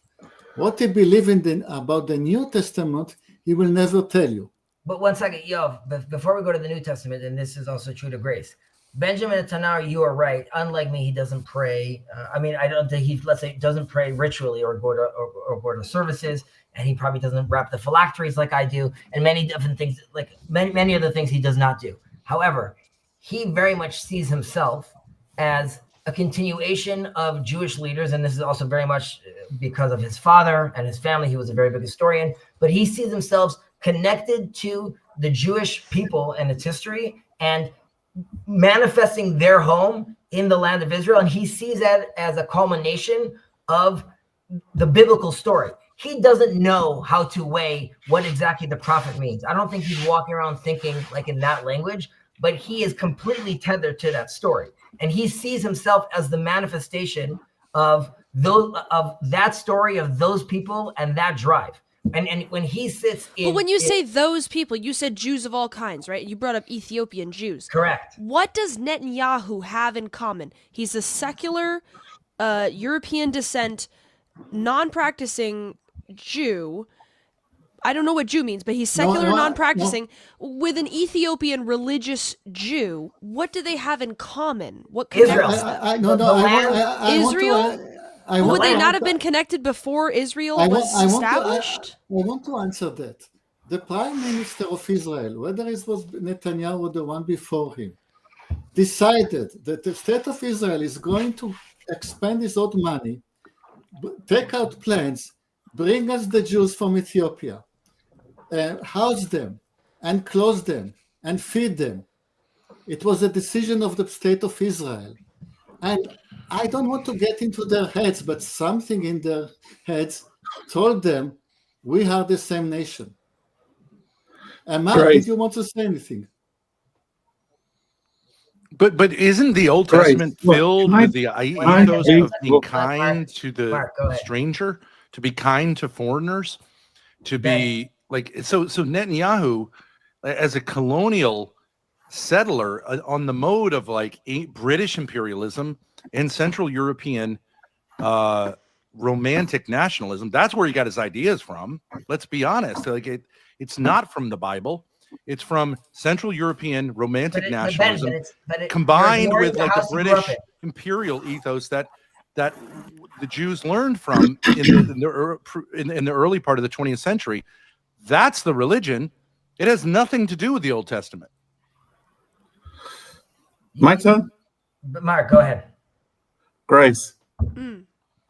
tell me a government of any country anywhere that will not lie through its teeth and broadcast its own propaganda to propel its own mission statement, for want of a better word. Okay? They Yeah. all lie to us. Netanyahu is no different to Trump or Starmer or Macron or anyone else. Okay, they all lie through their teeth to get whatever they want and whatever they think is a good thing for them.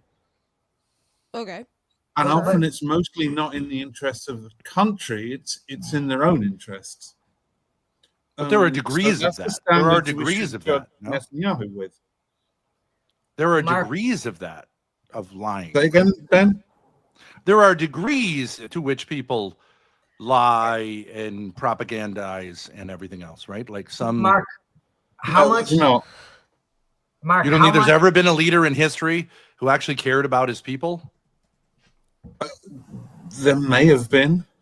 Can you name any? Well, so I mean, just to say everyone is the equivalent, then you couldn't really even point out Hitler and Stalin as particularly egregious politicians, which they were.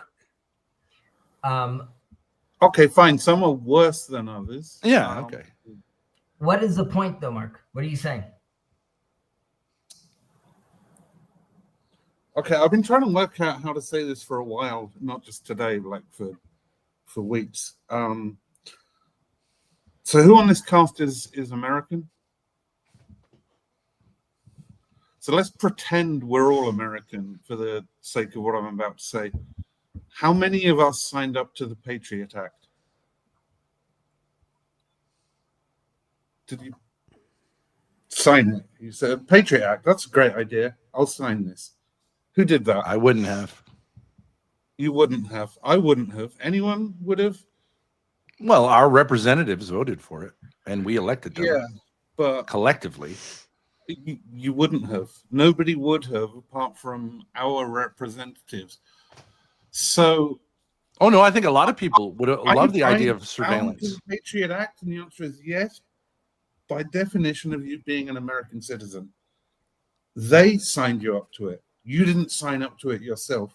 They signed you up to it, which is egregious, or whatever the word is. But a lot of the argument I'm hearing tonight is, did you sign up to the Patriot Act? And the answer is, no, I didn't sign up to that. Why is it egregious? I don't understand. If we have a representative democracy, we elect representatives who act on our behalf. They may act in a way that I personally disagree with. Okay, but like I am part of like it is a system that makes sense. The majority rules. It's a sort of Okay, that's digressing from my point. and many people want the a jury surveillance strike off state. The word egregious, whatever. But the fact is, you didn't sign up to it. That's my point. And so, But how is that a response? So to you're me saying asking unless the government, what- every single person consents to every single act that the government does, it's a corrupt government? I don't understand that. okay, I'm struggling to express myself, but give me a little space, and hopefully, I can express what I'm trying to say. So, the argument is, you're Jewish, you're not Jewish, you signed up to this, you didn't sign up to that, you're Christian, you signed up to this, you didn't sign up to that.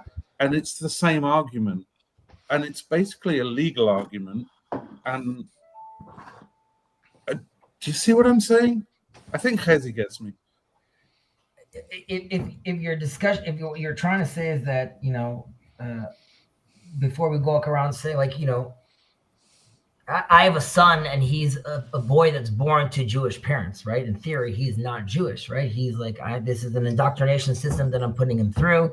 And then at some point, well, who am I to have decided this for him? And he didn't elect to sign, to be part of this. But that, you know, That's the name of the game in a certain sense, Mark. That's like where we're in right now. And I would say that, and this connects back to what Grace was saying, though, what Bibi Netanyahu and the Ethiopian person have in common.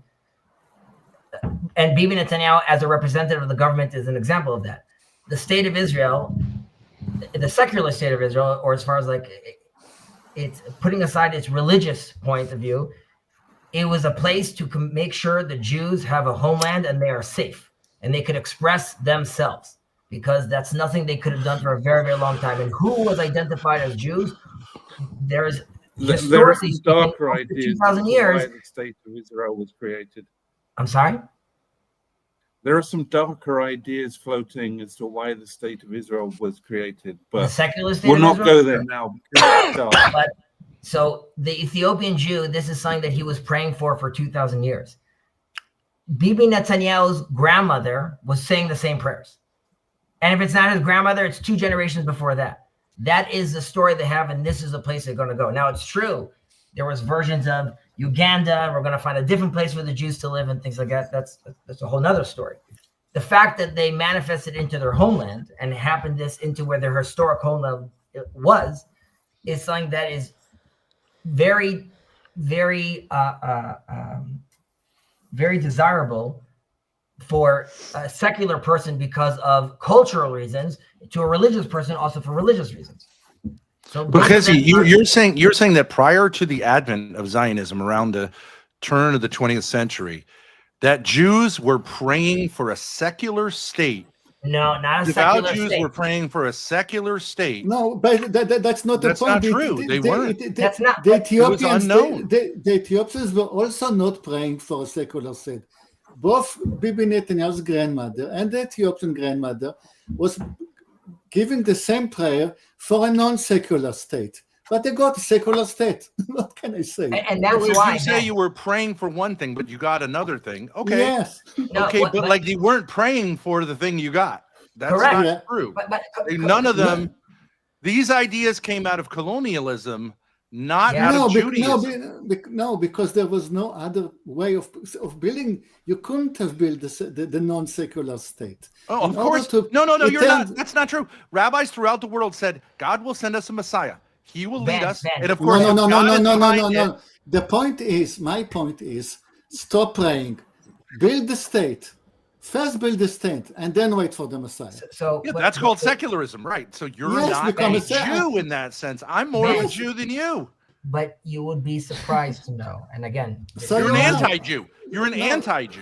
No, so You you are. repudiate Judaism. Correct So- me if so- I'm wrong, but I believe it's directly against Jewish religious beliefs to To do what? return to Wrong. Israel before the It was Messiah considered. comes. Oh no. No, some Jews. The Well, Ben, Jews, Ben, the Ben, the Jews with differ all- on Ben, that. with Most all due Orthodox respect. Jews and rabbis opposed Zionism. Ben, with all due respect, as a son of an Orthodox rabbi and part of a family of many Orthodox rabbi, there are many different opinions in Judaism.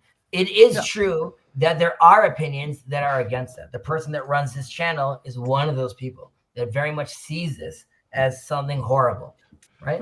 There are many that don't see it that way at all, that support the state of Israel. And there are those that some see it as all religious people, I would say. And there's a spectrum of that, whether you're being, it goes from not seeing it as anything at all as to a manifestation of the messianic dream. However, it's not the end game. No one sees it that way. And me, as one of those people that would be considered as a messianist, right? I see the secular state of Israel, again, as we're living in a real world, right? Where there's oxygen and electricity and there's a game that needs to be played. And when I say that game needs to be played is when biblically it says, when the people of Israel come to the land, you could take on a king like the nations you see around you. If you are going to participate in the world with other people, you're going to have to adapt a certain tool set that they're using as well. Democracy, for example, the one we're participating right now is one of them. We are a Jewish state that participates in a democratic game. Now, part of that tension over the last 70 years is what that looks like. You are right that currently, right now, the state of Israel is more secular than many observant Jews would like. That is true. And yet it's more religious than many secular Jews would like. No, that's not my point. My point is that when Zionism began in the late 19th century, Sure. Yes. the vast majority of pious Jews thought it was a mistake Correct. and opposed it because they Correct. said, no, this will only take place when the Messiah comes. Yes, And yes, there was yes, no yes, candidate. yes, Now, yeah, no, after this let me secular, speak. right, which is why there were very few devout Jews involved in Zionism. Yes, Ben, After yes, it occurred, yes, many yes. rabbis then changed their mind and changed their tune. of course, because, No, Ben, you're wrong. well, They're okay. dead. Those Orthodox Jews who was anti-Zionist, they are dead. This is why Zionism is the majority. No, there are still now. Orthodox, even in the Holy Land, there are Orthodox Jews today who Yeah. oppose Zionism and believe I that know. I'm the talking state about of the Israel majority. is basically a blasphemy against Listen to me, the Ben. Jewish Listen religion. to me. Listen to me. The majority used to be anti-Zionistic, Yeah. and then the anti-Zionists were killed. So now the Zionists are the majority, and that's the truth of the story.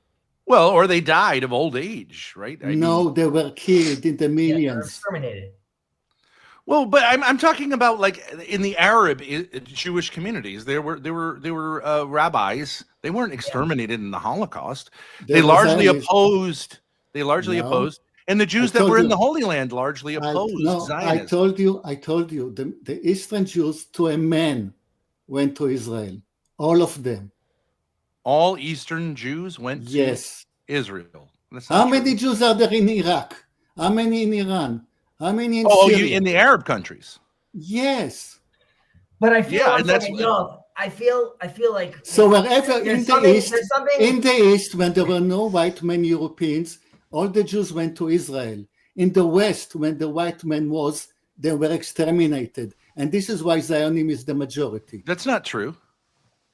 Jews But were not Ben, exterminated in Europe. I mean, Ben, educate us with the truth that you know, that you're sure that you're aware of. Putting aside, I'm just saying, you're going to put aside right now. You're going to assume, obviously, that this Yov over here and we don't know what we're talking about. Tell us. well, Ben, if you want to say quickly, that all Ben. European Jews were exterminated in World War II, that's crazy. Of course, that's not true. That what? I'm sorry. Many Jews escaped from Europe. Some Jews continue to live in Europe, obviously. So to say something as ridiculous as every European Jew was exterminated Do you in think the he meant Second every World single? War, Do you think he meant every single Jew? he said they were By the way, all very- exterminated. Ben, it's very important over here in this space. It's like a brave space. We see it because, like, you could say whatever you want, but bad faith, there's zero tolerance over here. So I sure you know that he meant most Jews were killed, and that's a fact. Well, then why did he say all? So does that really bother you? Stop for a second before you answer and think of the conversation you're participating in. Yes, Think it of the bothers me. great I way think we before should you be answer. careful with our Think- words. Right. Okay. So now I think so. Any mistake, right? If you say like a little, you meant a bit. What's the I'm level? just saying of he could say like, no, that's not what I meant. Okay, but I think when we start saying all Jews this and He that, meant most- don't he you meant- understand the problem with saying all Jews this and that? No. Don't you get how I that think- could be dangerous? No, because I think everyone really understands the fact that there's 15 million Jews left in the world. It means almost all the Sorry. Jews. I was talking about the majority. Yoav. I will repeat my statement. The majority before the Second World War was anti-Zionist. The majority after the Second World War was Zionist. Why? Okay, because of some Jews were killed. I have no problem with that statement. I think that's perfectly fine. Okay, There fine. you got it. But I'm saying that all my point is that the religious Jews opposed Zionism, and then Zionism occurred mostly by secular people against the religious Jews' wishes. And then later on, for whatever reason, some Jews, maybe most Jews who were devout and religious, then like kind of integrated Zionism into the religion. And I'm just saying it wasn't one happened first, then the other, not vice Sure. versa. That's all. My great-grandfather immigrated from Poland to Israel in 1924 because he was an Orthodox Jew and because God told him to do so. Yes, the majority changed, but the movement was always there of Orthodox Jews going to Jerusalem. always? I mean, what do you Always. say? Like, no. Always. 1924 is the Zionist movement. 1824, there was no such movement. But everyone wanted to come to Israel. Jews all wanted to come to Israel. Always. Well, you Gentlemen. put through the Messiah was the Let me standard. No, wrong. From Abraham. That is the call. Gentlemen. All roads lead to Jerusalem. You are right that there is a disagreement whether we as Jews could come all Jews together and try to make a statement as now we're manifesting the modern state of Israel. That many rabbis had many problems with and said you can't do that. That is true. You can't hasten the end of the exile. That is. But individuals were always told and always prayed that that's where we want to go. And by the way, what I'm saying is the idea of it being a secular movement originated in the late 19th century. Sure. It wasn't there in the 2nd century, 3rd, 4th, 5th, 6th, 7th, 8th, 9th. So when you say we always had this dispute, it's not true. It's a relatively modern dispute. What is Gentlemen.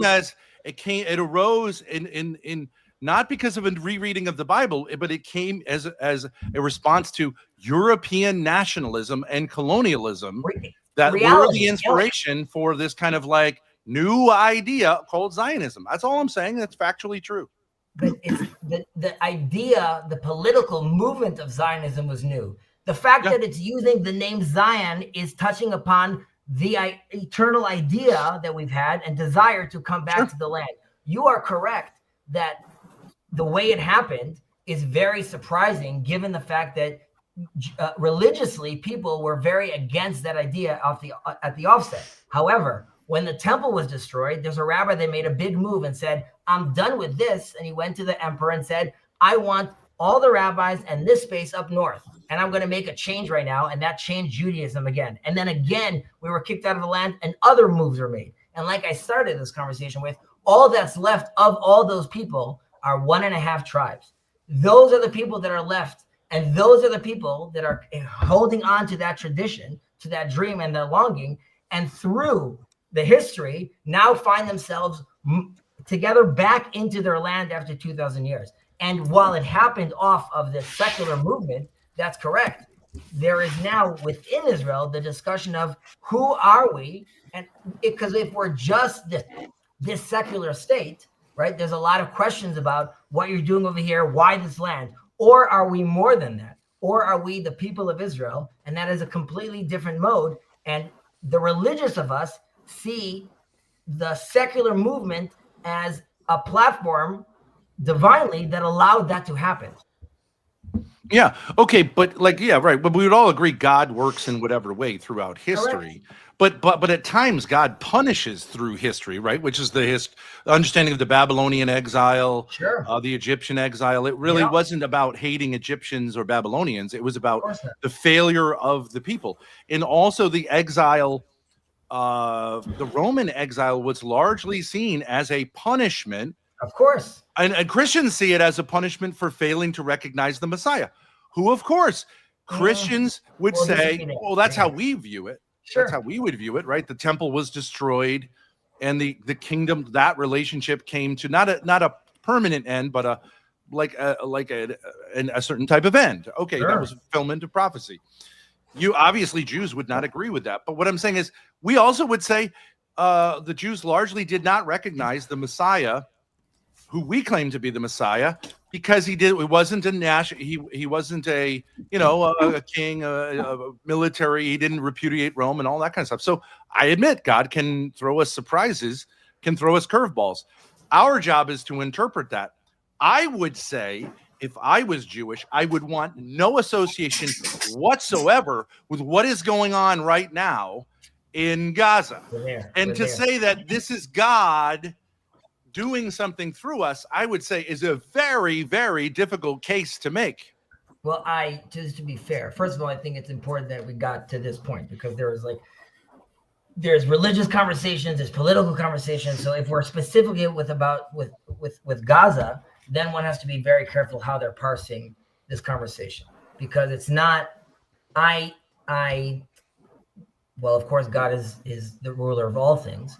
Right? You are correct to come and say, like, 1 second, are you telling me like this soldier killing that kid is like he's saying God wants me to kill this kid and God wants me to kill that kid. So like, no, obviously that gets very, very hairy and messy to think about things that way. Now, but Zionists do it all the time. Amalek, right? We'll just say no. So Amalek. Ben, I will have this. Blood runs in rivers. It's very dangerous. I will have this conversation with you. The only way we can actually have this conversation, if you want to have this conversation, is you have to I need you to do a few things. This is the exercise. You have to tell yourself that you're talking to two individuals, at least here. Well, three, because Mark as well, and Claire, who's her own brand, that we've been engaged in an interfaith sort of and a deep conversation for many, many years right now on this channel, right? That's great. 2 years ago, this Israel thing came up. Now, there's a level of trust and openness that's been opened up over here. Again, like I said about the good faith. When I'm talking right now about Israel, if I answer you right now, or Yoav answers you, I'm not worried. If I was talking to, for example, I'm talking to Mark right now, I don't think Mark thinks that I'm selling him propaganda, or he's going to tell me like, oh, that's what they all say. I know he's talking to Chazi, the father of kids that lives a life, that's an architect, that teaches, that works, that discusses, that understands Christians and Muslims and works with Muslims. And that's why when he's answering me truthfully to his knowledge. I could engage with you in the conversation if when I give you answers, you're taking them as Chazi's being honest with me and not that there's like some sort of trickster game going on. Because otherwise, it's going to be very hard to have that kind of conversation. I agree. Yeah. Okay. Like stuff from Mark. Do you have anything to say? Can you hear me? Cool. Guys, we're chatting. We're figuring stuff out. We don't have exact knowledge to hand. We don't have charts and scientific data to reference. We're just chatting. Maybe we say the wrong words every now and then. Maybe we're misunderstood. And that's normal between friends chatting. So just, we need to give each other a little more space, I think. And that's okay. I'm very sorry. Well, Do you guys find it telling. offensive that I just like I maybe it's just a cultural it's thing. getting heated, and it's like we I'm not. don't need this it- heat. Look, I'm happy to answer Ben's questions, but yeah, he hasn't really got a question. It's like, oh, the Gazans. Okay, Claire, what are that's Jews not- expected to do about it? But I don't think. What I are don't they think expected to do about it?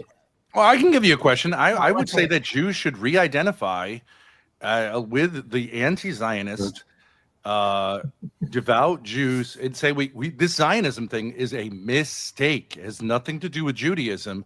Right. And I do talk think to a Jews are Zionist. doing that largely in the West. So speak to me So- when you. Chazi, sorry. But then Hezi, I don't understand. I gave you this verse in the Quran, and you just decided it didn't matter. You were not interested. It's not that it doesn't I matter. thought it was the winning argument, but you don't care about it. Why not? Why not? Why Claire, would we're it not perfect. Claire, why would it be a No, winning no. argument? I mean, but since we've got to the point of me saying there's a verse in the Quran that appears to support Zionism. And could be an argument that Allah is Zionist, and then I mentioned it to Hezi, and he says I know about it, and he waves it aside, and I'm just trying to find out why you don't want to use this verse as an argument for Zionism, as a Zionist yourself. There's a section of the Catechism of the Catholic Church, right? So 1.2 billion people that does say that Jews will return to the Holy Land. Right. That's So- my point to Claire. Like, it's not, I'm aware that the Quran has statements like that. That's not, it's definitely in the discussion we're having right now. There's clearly a split over here between the Jewish people, right, which the Quran or the Christian faith is talking about, and what our Ben would ask over here, which is how he identifies the state of Israel as very much not Jewish. And that's why he's saying it's a very big mistake that Jews are identifying with It is a Zionism. secular state. I mean, we all know that. So I was suggesting, well, maybe people who don't like Jews should, Not really. make It's not allowance really for the a- fact that they it's are not righteous really a Jews and secular unrighteous Jews. But What? this really brings us, Ben, this really brings us to the question, because presumably what you're saying is, listen, I'm looking at what's happening on the ground in Gaza, right? And I see fill in the blank over here, genocide, hunger, whatever it is that you're calling that's happening over there. I'm assuming that's the agenda. And it's a shame that a nation is involved with this, a democratic nation. But even more so, you're calling yourself a Jewish nation. How could you do this? Get away from that, run away from that, from like fire, because it's bad for your. Seemingly, if the Chesed you're talking to right now and is articulating himself this way, then it's quite curious, right? Because like, are you condoning all of this, Chesed? Are you saying that this kind of behavior really makes sense? So my argument would be, and I would probably say, like, we don't have to get into all the details, is that there is a very skewed way of how you are seeing this conflict as someone that's very, very involved with it. And there are many claims that I could, quote unquote, debunk, but it's a bigger question of, are you open to the idea where things are not as there seem to be, and there's a tremendous amount of propaganda of their money out there. Now, if you can't, and I understand that there's a whole generation of, and Grace, to take no offense with this when I say this, humans are not made to see devastation constantly all day long. And if you are growing up in a world where all you see on TikTok is death and devastation, it doesn't matter if I give you 1,001 stats showing you that we're, quote unquote, not the bad guys. I truly believe that it's too much for people to take on and handle. And that's why it's a very, very, very difficult conversation, because emotionally also it's very, very hard to compute. We're living in a world where this kind of level of devastation and death is definitely not seen. But again, if I give you raw numbers, right? If we talk about, let's say, the amount of death total in Gaza compared to other wars, and if we look at the amount of bombs that they're using and drawing down, like really everyone in Gaza should have been killed. It's I don't know if that's going to be productive, but if you want to go there, we can. My point being is that we could talk about the numbers. More journalists have been killed in Gaza than in World War I and II. More bombs have been dropped than were dropped on Hiroshima and Nagasaki combined. I mean, what? We talk about the numbers all day. So think for a second. A better idea.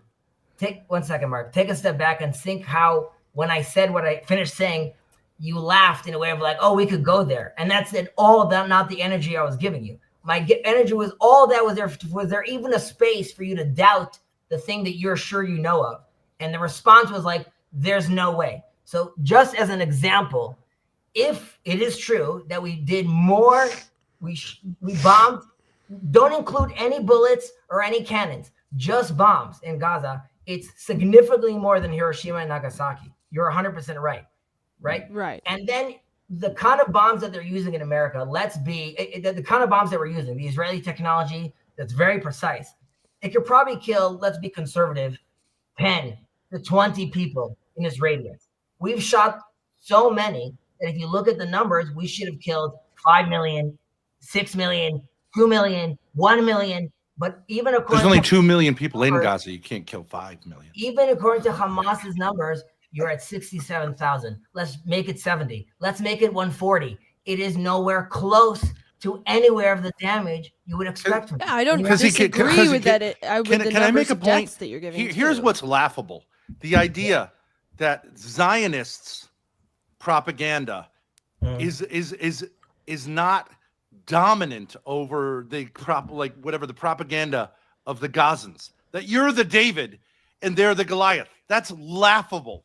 We live in the modern world. We understand that Zionists, literally, I could show you a page of all of the media outlets that they literally control and overtly exert Hasbara on. It's laughable. It's a joke. If you think you're going to make the argument that like it's skewed against the state of Israel in Zionism, it's laughable. It's a joke. But enjoy the fruits of the joke, because I'm not going to feel it. It's Jews that are going to feel it. And I don't want them to feel it. But if you're going to say, like, you're going to make these laughable claims, you're going to get laughed at, you're going to get offended, and then you're going to get something else, which I don't think anyone wants to see. I got you. So, Mark. Okay, enough. Wait, stop. We're going to have a musical intermission. Okay? We need to calm down. Tell ya, Mark. I think so. That's your claim, and I get it. Like you said, there's no way I'm going to convince you, and you're right. That's it.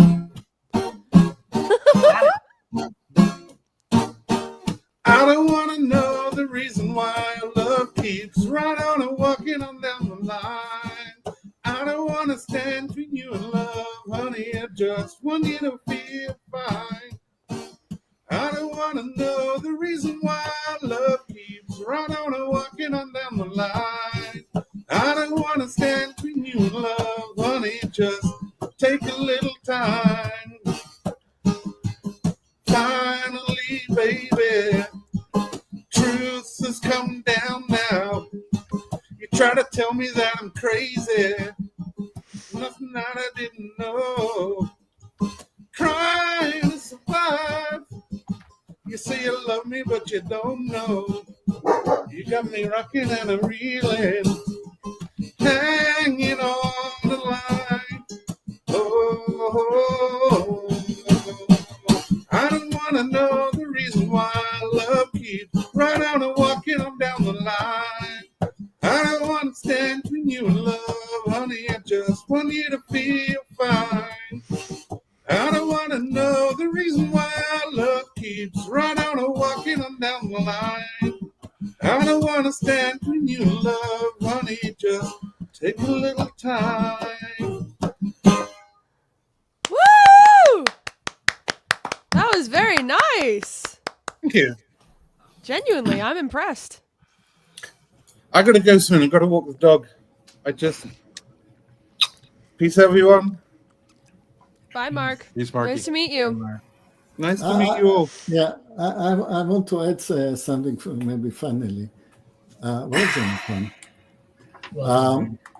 Guys, It's That no, was- I want to some last thing. sorry, I just It had to go seems to Mark. me that my Hasbara has failed. That somehow all this effort didn't succeed. And there are people in Israel, Jews in Israel, who I think are responsible for this failure. And I'm going to say this, I'm going to come after them, and I'm going to come after them hard. Jonathan. I just came on because I couldn't stand the fact that Mark just hijacked the conversation, I think in a rude and disrespectful way, and started playing music. So unfortunately, I didn't get here fast enough to boot him before he quit. But I mean, Oh, you're the owner of the channel? I'm no, not the owner of the channel. No. Oh. I have enough authority to come in and kick people out. I appreciated the break, but I can see what you're saying.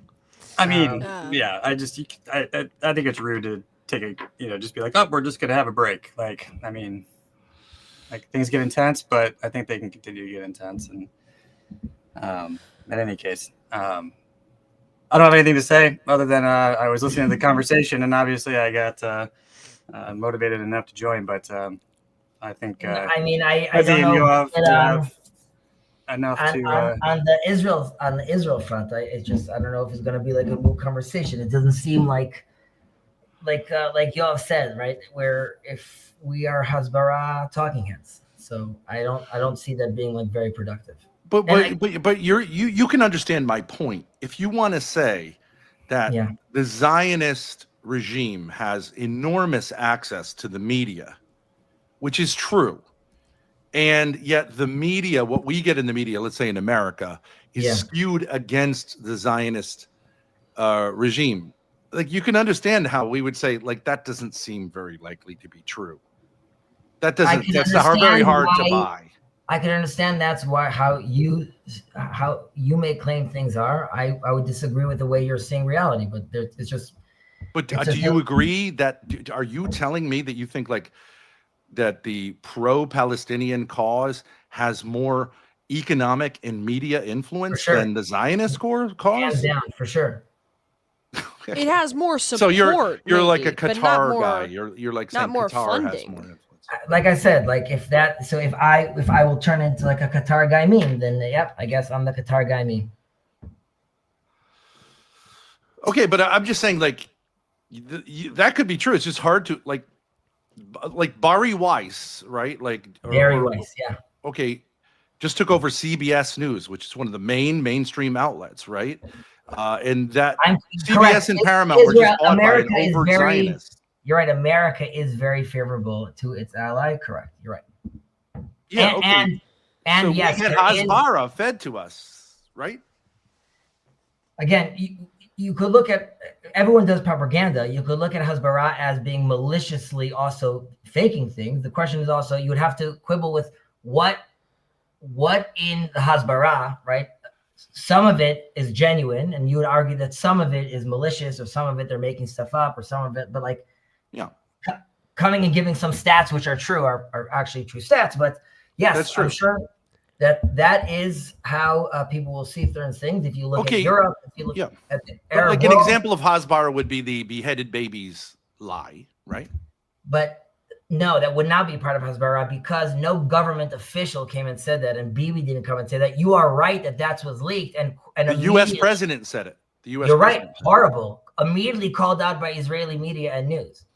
By the way, you also understand that, like, in Israel, Bibi Netanyahu also has a tremendous amount of opposition from courts and from the media inside Israel. Tremendous opposition. Yet all of them would disagree with, let's say, how you would call that Hasbara, because none of them see it that way. If you want to make the point that there's a vibrant discussion among Jews and among Israeli Jews, where there are many voices that would call out like all of this stuff as genocide. That's definitely true. One of the great in Israel will call it genocide. Almost no one. Well, I've seen people who are Israelis who call it genocide unambiguously. Sure. Okay. I'm just saying. So I understand it's a small minority there. Correct. But it's much bigger worldwide, I think you would say, especially among young people. There is a lot of anti-Zionism among young people in America. And I think they're the most articulate. Actually, I think the most articulate are the ultra-Orthodox Jews who see it as like against the religion of Judaism. I think they're beautiful people. That's not all ultra-Orthodox. I know. I'm saying the anti-Zionist ultra-Orthodox. Right. There's a million that live in Israel that are opposed to the secular manifestation of it. Nevertheless, they see themselves as part of sort of this ride, while hoping sort of to correct it and fix it from within. But they have an aversion to a certain degree from, like I'm saying, they don't join the army, which is a big point of tension, like in Israel, of course. I'm sure that's called the Haredi, right? The Haredi. Well, Haredi in Hebrew means fearful, or like Hared Hashem, fearful of God, or have reverence to God. So in that sense, I would see myself also as a Haredi, but it has now taken on a political and theological form as well. So the word is associated with them, but that's it. Oh, okay. Yeah, like I don't really have that much skin in the game as an American. It's my tax dollars that I oppose going to this kind of stuff. I don't think it makes any sense. But like, and I oppose my sons going to fight a war on behalf of a project that I think is insane from the beginning. Other than that, I have no skin in the game. But if I was Jewish, I would think as a Jewish person, I would not want to be associated as a Jewish person with what's going on in Gaza. Now you could say that's Hasbara or whatever. If you saw it your way, correct? Like the way I see it, for example, is, of course, any needless death and devastation is horrible, and war is horrible as well, of course. And I can't wait to the time where I could live in peace with my Muslim brothers and sisters. Inshallah, that will be amazing. And it's very important that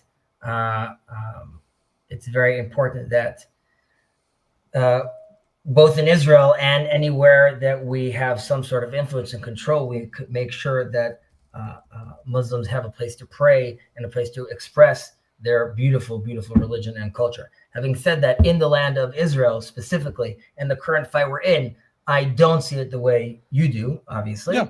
And that's why I think Jews we could quibble. We don't have to quibble. We could disagree with how the war is taking place. And if there are mistakes during war. But the fact, do I think it's like a just war?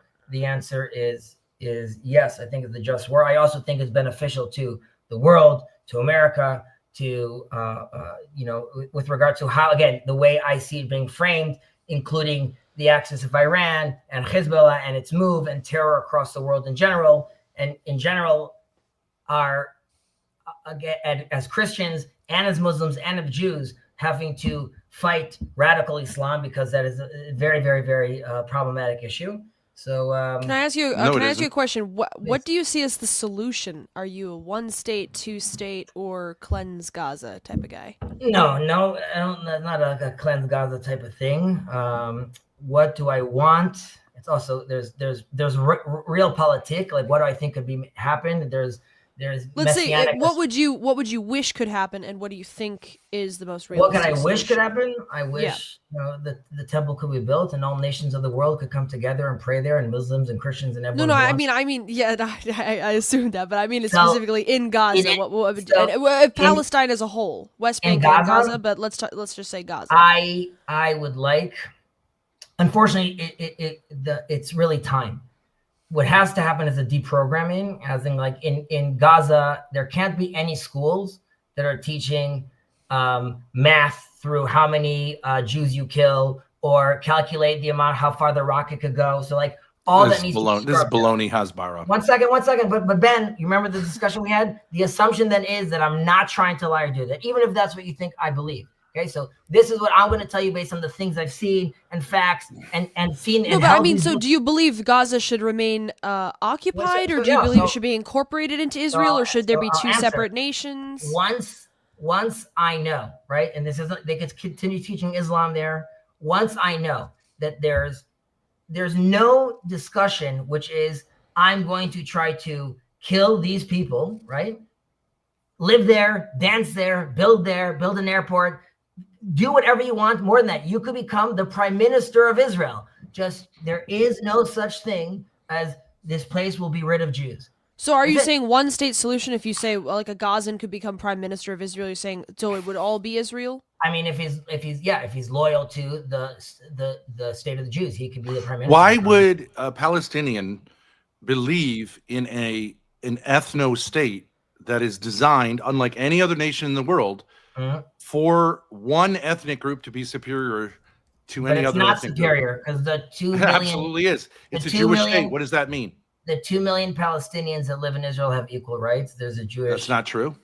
But I work with them every day, so it is true. And Okay, the- can one of them marry a Jewish girl in the state of Israel? he first of all, The there's answer what is no. these- The answer is what- no. No, it's not. The answer is no. Is it Yeah, it is. You're recognized trying in to Israel? fumble for something they don't Yeah, have. because you're right? asking a loaded question, so I'm going to answer it.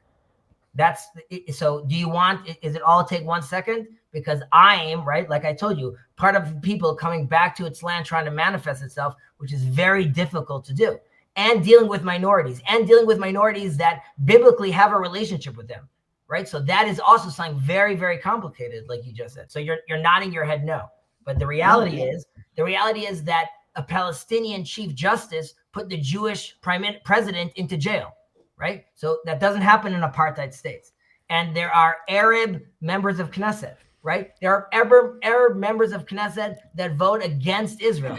That doesn't exist in America. We have members of Congress that are against America. Okay, so Yeah, we do. that exists in Israel, and and those my taxpayer money, right, is paying for the security and the bodyguards for all those members of Knesset that don't represent me, but they represent a democratic Israel. And that's the 2 million Palestinians that live in Israel.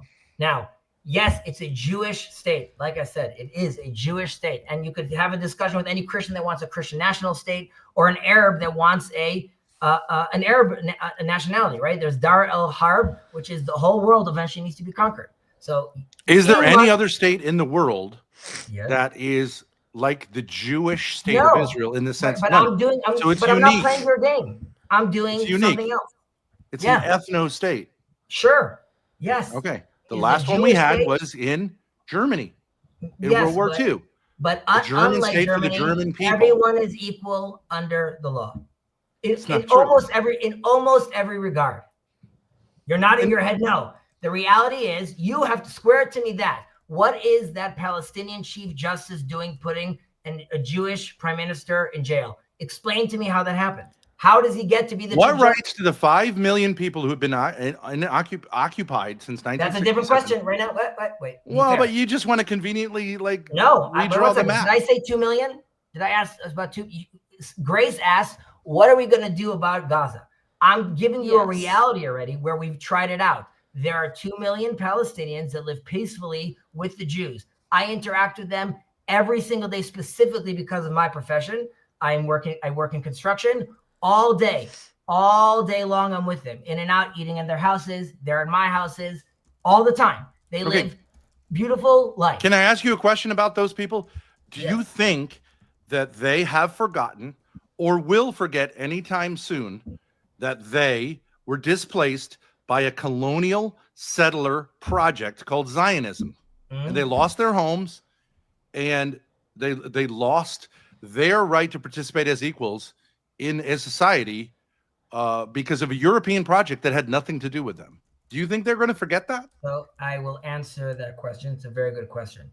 Number one, I think Israel needs to do a better job in recognizing the trauma that went through the Palestinian people when we came over here. And in all honesty, I think until we recognize that trauma, we ourselves as Jews, but specifically Jews in Israel, are still even dealing with that trauma as well. And I think that is not healthy, and probably also at some place also manifests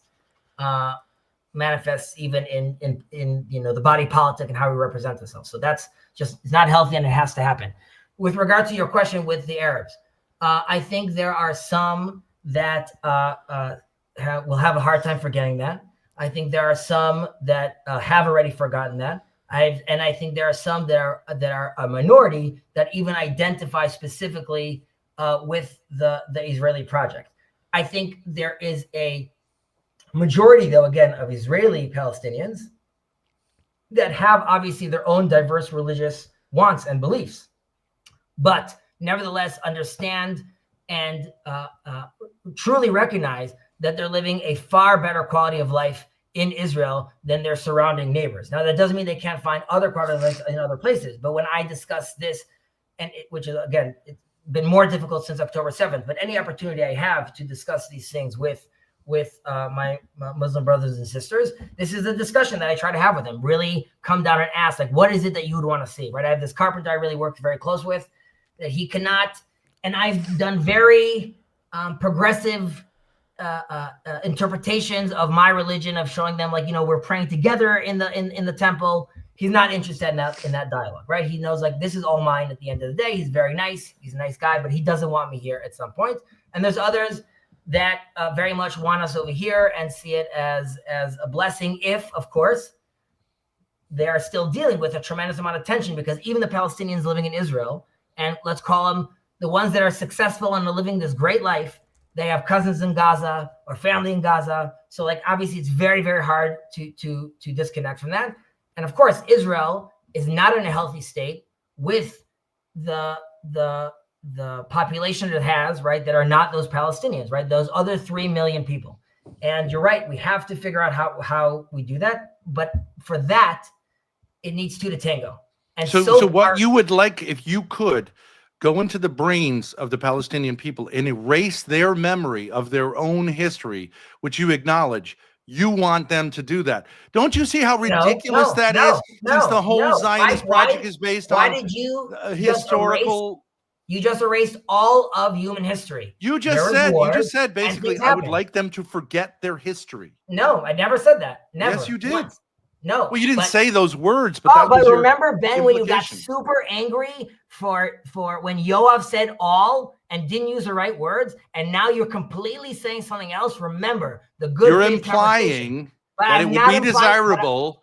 That's why you want to have education camps. You just said I want to have education camps so that all the Muslims buy all the Palestinians. I'm just saying it's an implication. You didn't say it literally.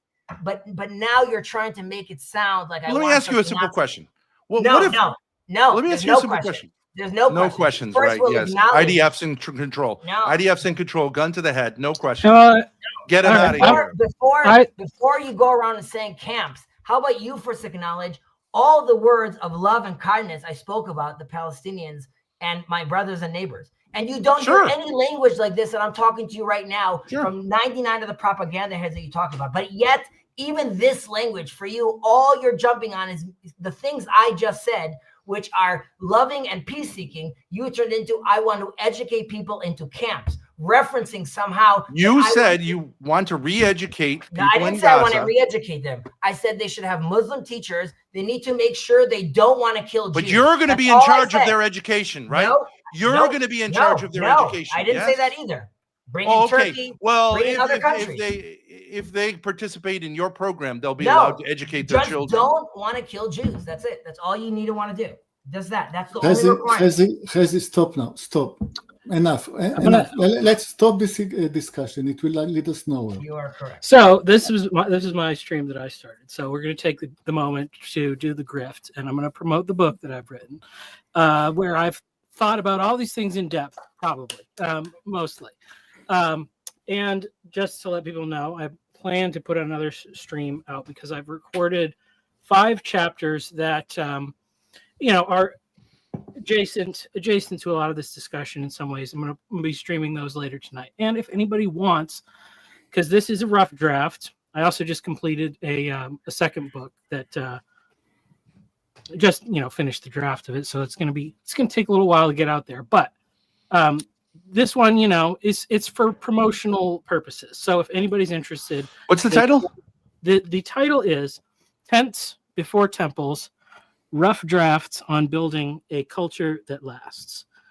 So, and it's all the stuff that I never learned in church about what makes the world work, and so it touches on a lot of topics. It's a series of essays, really.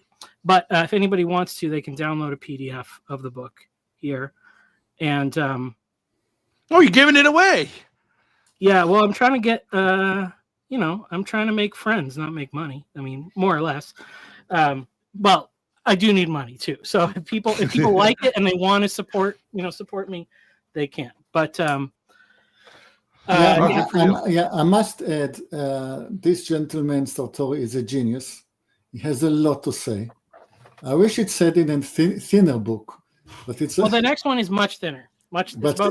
Can you give us a can you give us a teaser? Why read the book? What's the hook? I had originally kind of written it, and it's very comprehensive because it's like a worldview curriculum. But my initial kind of idea was to start a sort of a trade school, a sort of discipleship trade school to train people for the church who have like real skills in the world. And really the next book's a little bit more focused on this goal. It's really about a reintegration, because we have all this separation of like politics, religion, and your life at home and your work and all these things and everything that the digital landscape does to us as people, disembodying us and disconnecting us from each other. And so it's really about reintegrating those things. And a big part of it is that in some sense, I think the truth is more simple and easier for us to grasp than probably a lot of propagandists want us to believe. I mean, there's a limit to how far the conspiratorial thinking and the subversion can go before it ultimately collapses. And I think that in an ultimate sense, there's a lot still to be hopeful for. And really, the people who will succeed in shaping the next generation are those who work to build something rather than simply tear down the existing structures. So I love it. That's great. Yeah. Sounds cool. Can I just ask you two guys just one simple question? I'm not trying to be a trickster or anything, but I think you could understand this from an American point of view, that we would say, like, the obvious solution, instead of saying like, oh, well, you're going to kill us, okay, is to say, just like in South Africa, where you had an apartheid government, what you need to do is say, from the river to the sea, every single human being in that area needs to be treated with the exact same human rights in a secular state. And then we have to work it out how like everyone can be represented. What is the problem with that? That's the obvious solution from you would understand from an A American point of view. demographic problem. A demographic problem. Why is it a problem? Because there will be no Jewish state anymore. Well, there Your will issue be- is no, but the issue- Majority Jewish state. Okay, if the Correct. point of the Jewish state was to keep Jewish people safe, where are Jews less safe than in Israel? Right? Like, let's face it, it failed as a project. It's only going to get worse. I completely And plus, disagree. Jewish people don't reality. have any more right than anyone else to be safe in the world. It's called like participating in the world. Right. You don't have any special protections that anyone else doesn't have. What do you mean? What are you talking about? We created a state and we made our own protections. We could do what we want. You could disagree. No, with you us. can't. If What do you you mean you behave with your But I'm doing state it. in a But way I'm that doing it. creates animosity towards others, you Right. will get what states get, just like everyone else. And Which means you're what? getting it. Which means what? You're gonna You mean if like you start You're wars, gonna get called out. you're gonna get like pushback. Yes. I guess, yeah. We'll see how that works out. Okay, but it's going to work out terribly, and it already is. I guess we'll see. Well, okay. So you want to see a bloodbath because that's Nope, what happens nope, in situations nope. like Not that. But I said. don't understand. I don't understand. But you say I want to why- protect Jews, but you're fomenting, like, obviously, a bloodbath. Again, I don't know if anyone saw me fomenting a bloodbath, but if that's how you see it, But what, I don't understand. Why I just wouldn't simply you don't give understand people why. rights? Why are Jews entitled to an ethno state? I don't understand it. Jews can live wherever they want. They can move. They don't want there to or live not. anywhere. They want to live in their homeland. Okay, but So if this I is want to not live in a most of these homeland where people's it's all homeland. Catholics, can I just take over a land and make Catholics superior and like make But Protestants now- live in a kind of like a shadow world under martial we law? taking- are we endlessly? taking over It's a land, crazy. or You're going to get a are- bloodbath. Are we I taking mean, over a land, or are we recognizing? Chezi, you've given your one answer. I will repeat my last, and it's my last statement. Jordan Peterson taught us, clean up your room before you go and change the world. I have some cleaning up to do here in my room. I will discuss the subject with you when this clean up is finished. Do you think that South Africa had a demographic problem, right? Is that the ruling class, which is a racial class, was outnumbered by the class of those who ruled it. And yet we in the modern world said that's not okay. One man, one vote. Every single, pretty much Just every like other the country, two- well, at just least like the nominally 2 says that. million Palestinians that vote in Israel. Just deal with them. Just deal with the 2 million Palestinians that vote in Israel. That's right. And if they're a little angry at you because you stole their land, yeah. you're either going to allow them to express their anger or you're going to have them express it in a much, much worse way when it finally gets unleashed. You can't do this to people forever.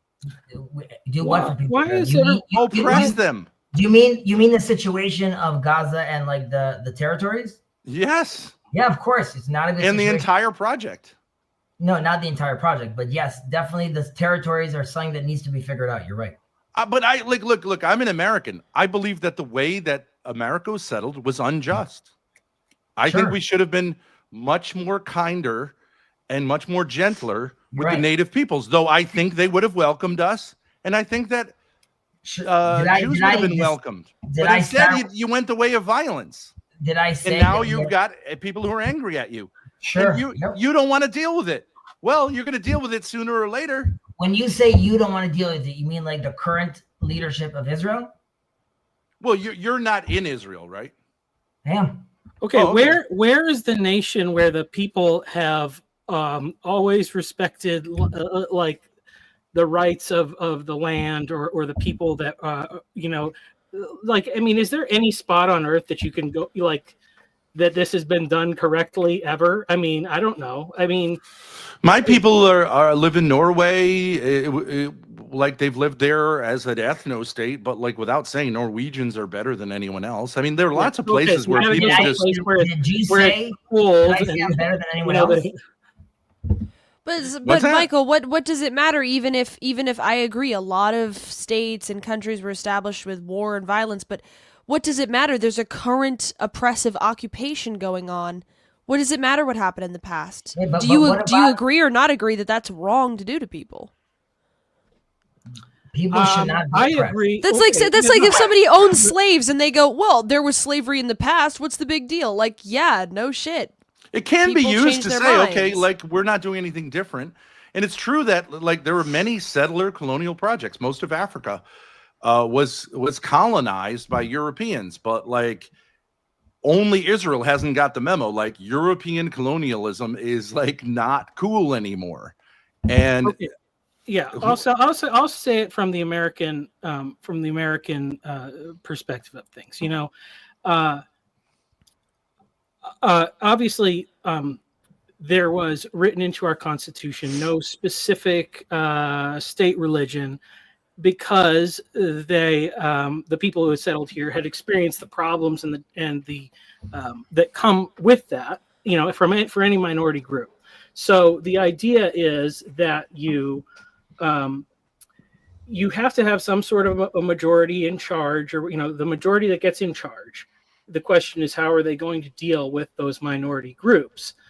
And it, just from the sake of the way things work out, you know, from wisdom, if you put marginalizing them, or you know, intentionally limiting their rights and freedoms, you know, there's always the chance that that's going to come back to bite you.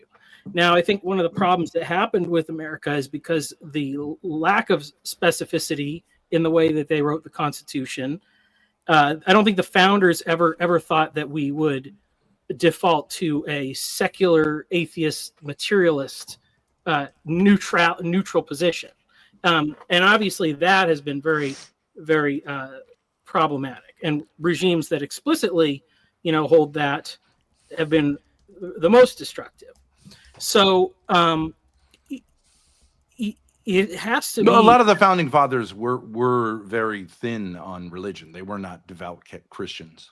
Yeah. Yes. But So they believed reason could solve all problems, which of course is idiotic. well, yes, but I mean, you know, so even if you think like, you know, like a lot of people say, maybe most of them were deists or whatever. Well, the God of deism is one who's not stepping in to fix everything all the time, but he's also not really policing people's behavior a lot either. So, and so I think just the position, you know, has to be what is gained by like if somebody is running their country that's not our country the wrong way, and it's going to result in some consequence of their own destruction, or it's going to be bad for them. Yeah. What should we? I mean, maybe we should just let them do it. And No, I mean, Ben would say, why am I paying taxes then? Like, obviously, like, correct. Like, I shouldn't be, at the very least, right? If I disagree with the Israel project, why, as an American, is my country involved with, you know, these shenanigans, right? Yeah. And this is assuming, right, that Ben's vision of reality is correct, right? Like, they're doing immoral stuff. There's a genocide, because there could be, I'm sure, things that Ben disagrees with, but let's say, you know, that it seems that it's like helping X economy or doing well. So like, I understand why people are voting for this, but if let's say they're doing something horribly wrong, then yeah, why would America want to participate? And this also leads back to Nick Fuentes and many of his questions, right? Like why are we involved with this? And so I agree. Well, and you know, it's like, so, and we're so concerned about the rights of a certain group of Islamic people in this certain one area, when in like dozens of other Islamic countries, people are just leaving. They have all the natural rights to their lands, and they don't want to be there. They want to come over here, you know, like, or they want to come to Europe, over where? To America or to Europe. Generally speaking, Muslim populations don't want that. Don't want to come over here or to come over to Europe. Most people stay in their own homeland. I'd just say that it's uniquely Muslim to want to go to Well, Europe where or are the America? influx of immigrants, especially? I mean, in America, we have a lot coming from the southern border, but Well, they're driven by the Israeli wars as refugees from their own country, by the incessant, endless warfare of the ones a we also started psychotic with Bush, right? state, Yeah, which always starts wars. And yes, they become refugees and look for refuge in Europe. Yeah, like Ben, don't forget. We had like, you know, that whole memo that we got, all the other wars started with George Bush. There's also the liberty. Can't forget the liberty. Yeah. Ready for that point we were messing around. I just want to make sure that we hit up all the points of Okay, well, so, Right, and you mean, say those are anti-Semitic points, even though No, they're true. Who said anti-Semitic? I just They're said I want to true. make They're sure true. we involved all of Israel's treachery. It should just be very clear. Yeah. How about okay, this but one? Who wants Israel, to live, who wants to live in an Israel Islamic country? Who wants introduced to the live in an world to Islamic terrorism. They were the first terrorists.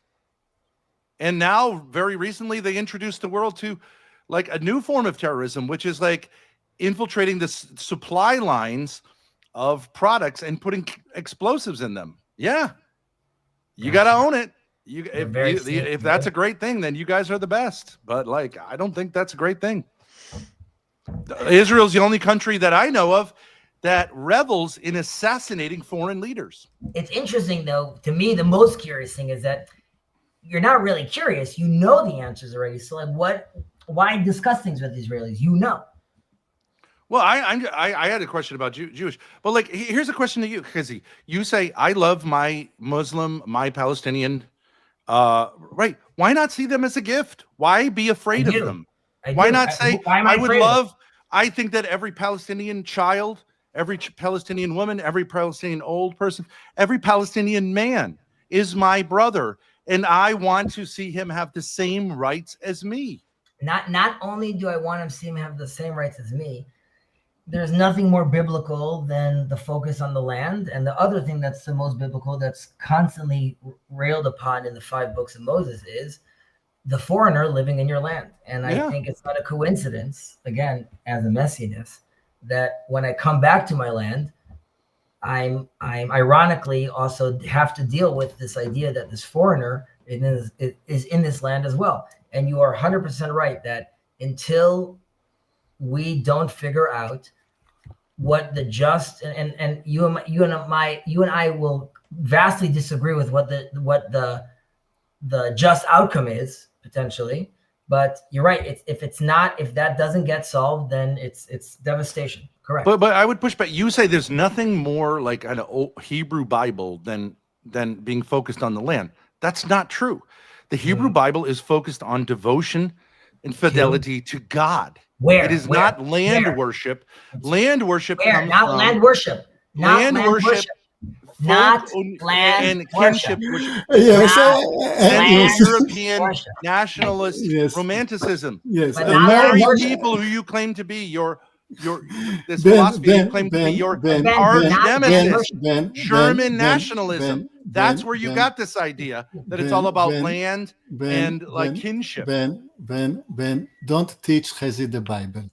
You're going to lose. Chezi knows the Bible better than you. It's not the point. Well, he apparently doesn't, because he said the number one thing in the Old Testament is this kind of land worship. That's not true. But I never said, again, Ben, you're so silly. You forgot again to being very specific about your words. Twice you did that, and before you got mad at Yoav, shame on you. You can correct yourself and say, like, no, actually, the Old Testament is about worshiping God, not worshiping land.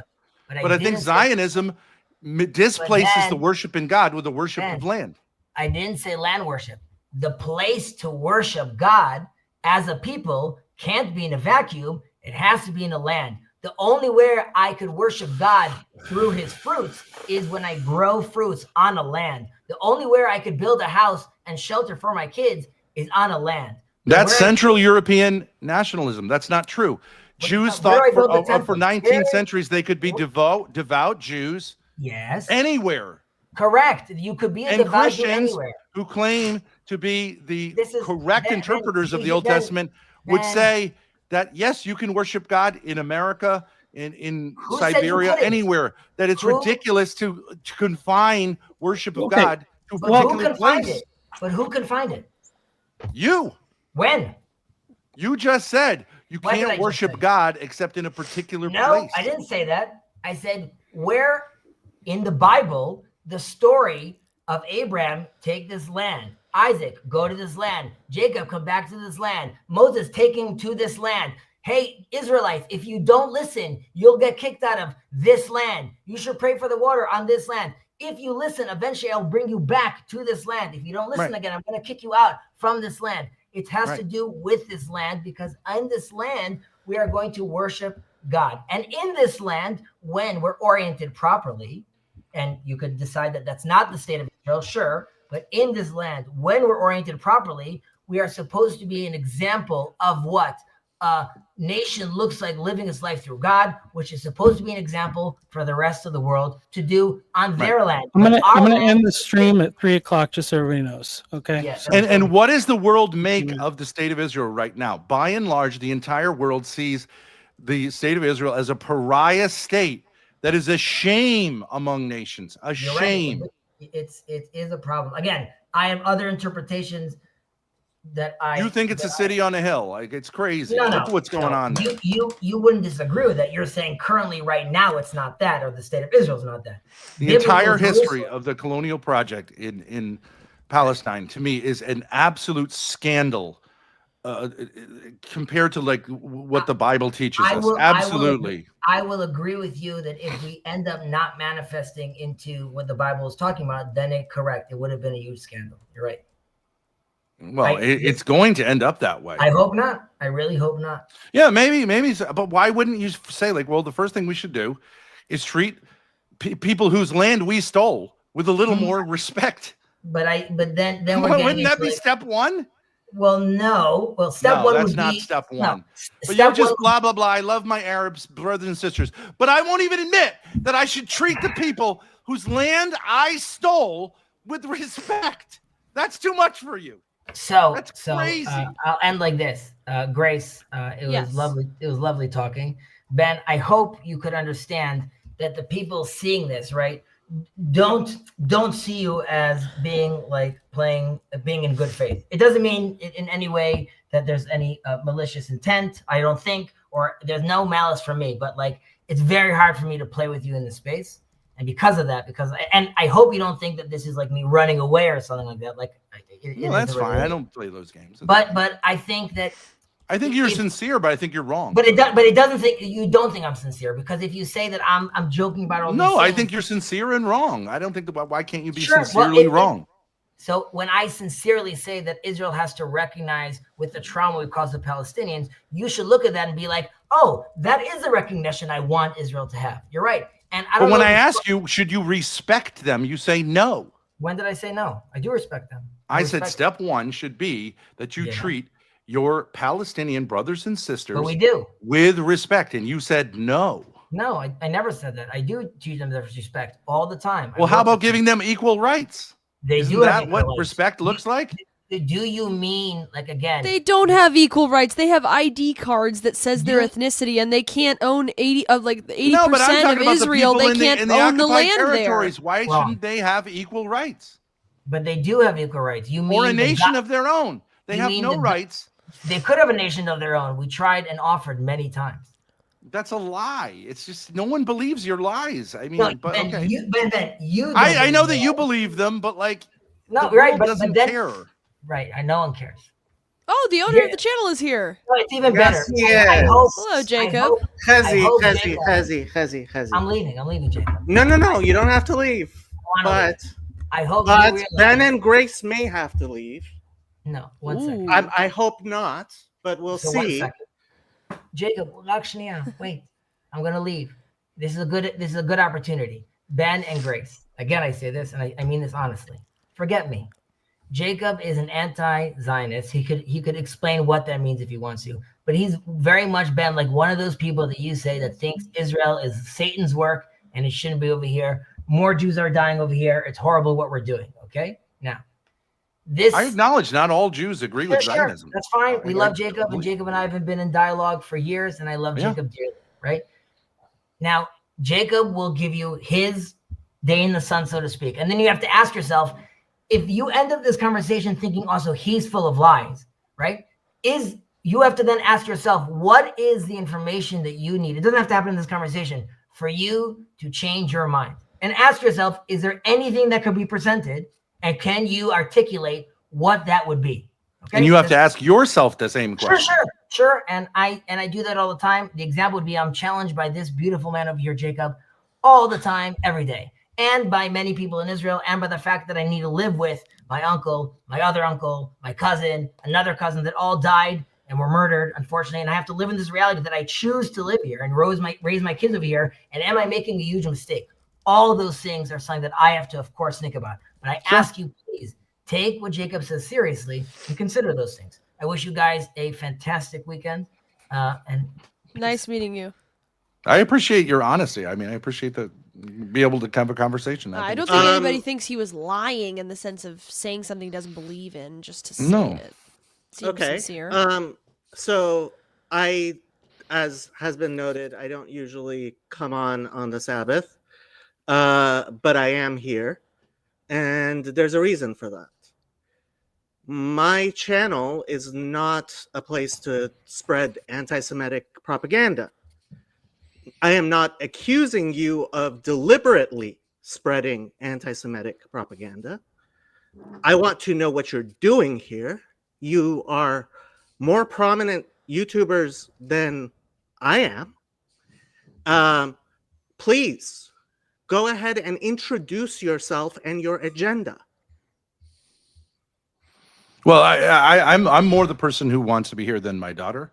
I have a master's degree in theology from Catholic from a Catholic university. My main thing is like I see the rise, especially among young Catholic men, following a guy like especially a guy named Nick Fuentes. Very aware of it. We've had streams about Nick Fuentes. Yeah, so I see these trends, and I would like to have conversations with Jewish people, because I think a lot of times Catholics have conversations with Catholics, Jews have conversations with Jews, Muslims have conversations, and I do think it's important to have these conversations, and to figure out, like, hopefully we could find a way to avoid misunderstandings, things that are legitimately like bigotry. I agree with you. My question is, how did you find this channel? Oh, it was just randomly fed to me. Randomly fed to you. Okay. Yeah, like when you press live. I see. So let me just say, let me ask you, why do you think Nick Fuentes and his, as somebody with a master's in theology and who I assume is a faithful Catholic, why do you think that this Groyper movement and this anti-Semitism is growing? I wouldn't equate Groypers with anti-Semitism necessarily, although I do think there are lots of them that are anti-Semitic. But I do think part of it has to do with, like, the reason I don't know if you saw when I came on the channel. I did. I don't know how haven't we watched the define last Jewish. 30 I don't know how we define Jewish, but I watched that, and at the beginning when you first came on, I was I was watching and I was having fun because you were asking all the same questions I generally ask Chazi, as everyone has noted over and over again, because it is a rule on my channel. This is not a Zionist channel. I myself come from those Hasidic groups that you were describing, which are very, very opposed to Zionism. I stopped calling myself an anti-Zionist because the anti-Zionist movement is so anti-Semitic that I could not be a part of it. Now, again, I believe that it is impossible to be a Christian without answering the question, what is a Jew? Because Jesus claimed to be the Messiah of the Jews. Yeah. And unfortunately, Catholicism and the rest of Christianity are incoherent and incapable of answering that question. That is part of the problem here. Okay, so I mean, like, that's obviously bigotry right there. So no, it's not. It's not bigotry. You don't think Catholicism is coherent? Yes, it's absolutely incoherent. We can have that discussion if you like. I also agree. Okay. I mean, you're welcome to say those things, but like, Catholicism is probably the most coherent religion. We have literally a book. Obviously, we disagree. You are okay. But let's go back to my question. Why do you think there's a rise in anti-Semitism? I think there's a rise in anti-Zionism. I think there's a concomitant rise in anti-Semitism, although I don't think that anti-Semitism is a big problem where I live. Is it a sin? If you define it as the hatred of Jews, qua Jews, absolutely. Okay. Why do you think? Do you believe there is a rising hatred of Jews, qua Jews? I think people in my generation mistake Zionists and the Zionist agenda for Judaism and all Jews, which is a mistake that Zionists themselves perpetrate by saying they are the I homeland agree of the Jews. 100%, but that's because I recognize Zionism as a satanic movement, just like I recognize anti-Semitism as a satanic movement. Yeah. Do you recognize that anti-Semitism, the hatred of Jews, is on the rise because of Satan? Yeah, I believe what it is a version of the victim mentality. Just like there are blacks who hate whites because they're white, because they feel like they have some special advantage. I believe there are tons of especially white young men who think Jews are like sort of supernatural and have some supernatural thing. I think that is very destructive and is satanic. I don't think that's the same thing as opposing Zionist like foreign policy in the United States, but like I do get that Obviously it's not, but that's a straw man that Satanists who call themselves anti-Zionists use in order to entice people into this sin, which is taking over.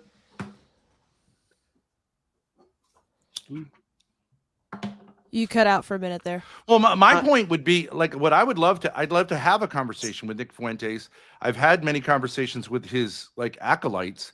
It's very difficult to get through to the inner circle. But what I'd like to point out to him is that I believe Zionists are sort of anti-Jews. They're not Jewish in the sense of the religion of Judaism. They're actually like revolutionaries against it. So like, I think that anti-Semitism and anti-Judaism, anti-Zionism are actually like it doesn't make any sense. Those are not true Jews. Is your concern where is your concern? Is your concern with the fact that there are Catholics, that the gates of hell are actually prevailing over these supposed traditionalist Catholics? Because I'll tell you why I am so concerned about Zionism. It's because I believe in policing my own and my own community. And what I see is that people scapegoat Jews when really the problem is that the Catholic Church is falling.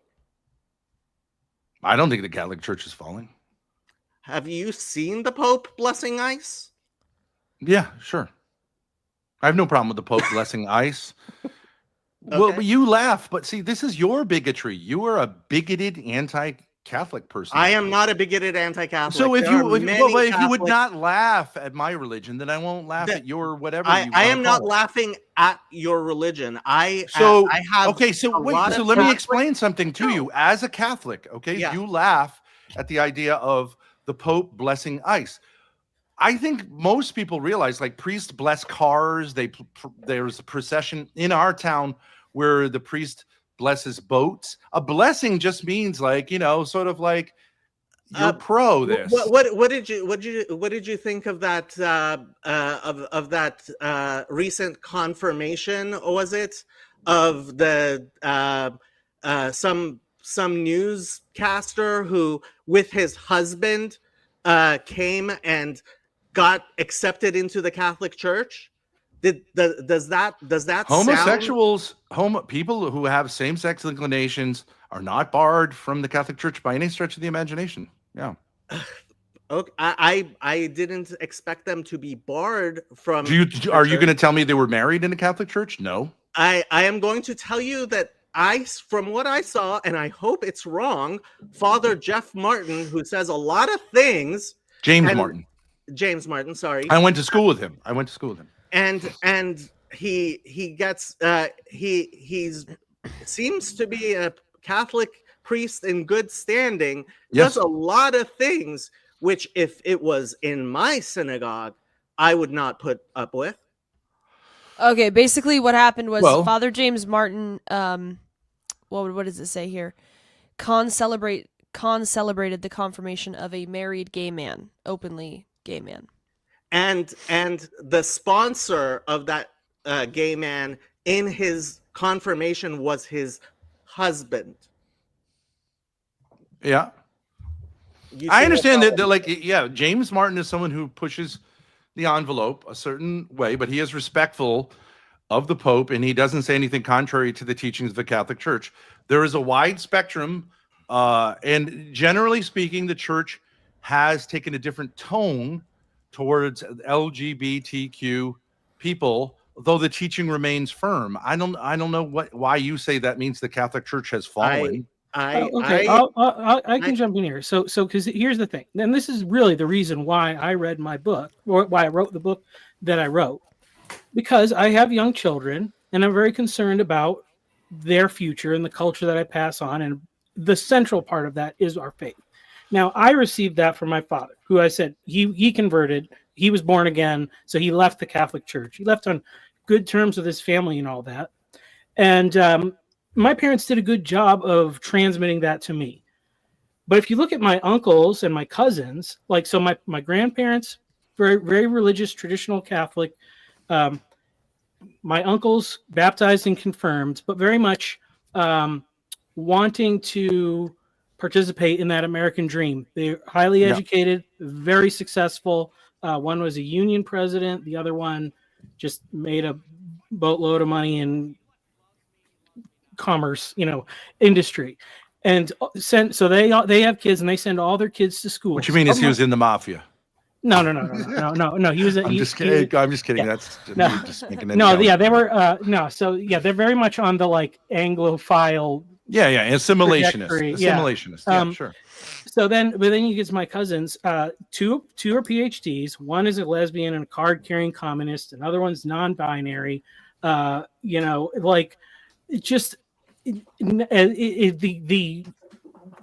they were baptized and went to confirmation class and confirmed and all that, and it didn't do anything. So like somewhere like that is not unusual. Like the great upsurge you see of people, like when converting, if you convert to Catholicism, you always come in with that new energy, you get the zeal of the convert and all that stuff. But the great mechanism that was supposed to transfer these beliefs down culturally from generation to generation just got so watered down. And well, it's not like a machine. I mean, obviously you can individually fall away from the faith. Here might be a newsflash to you.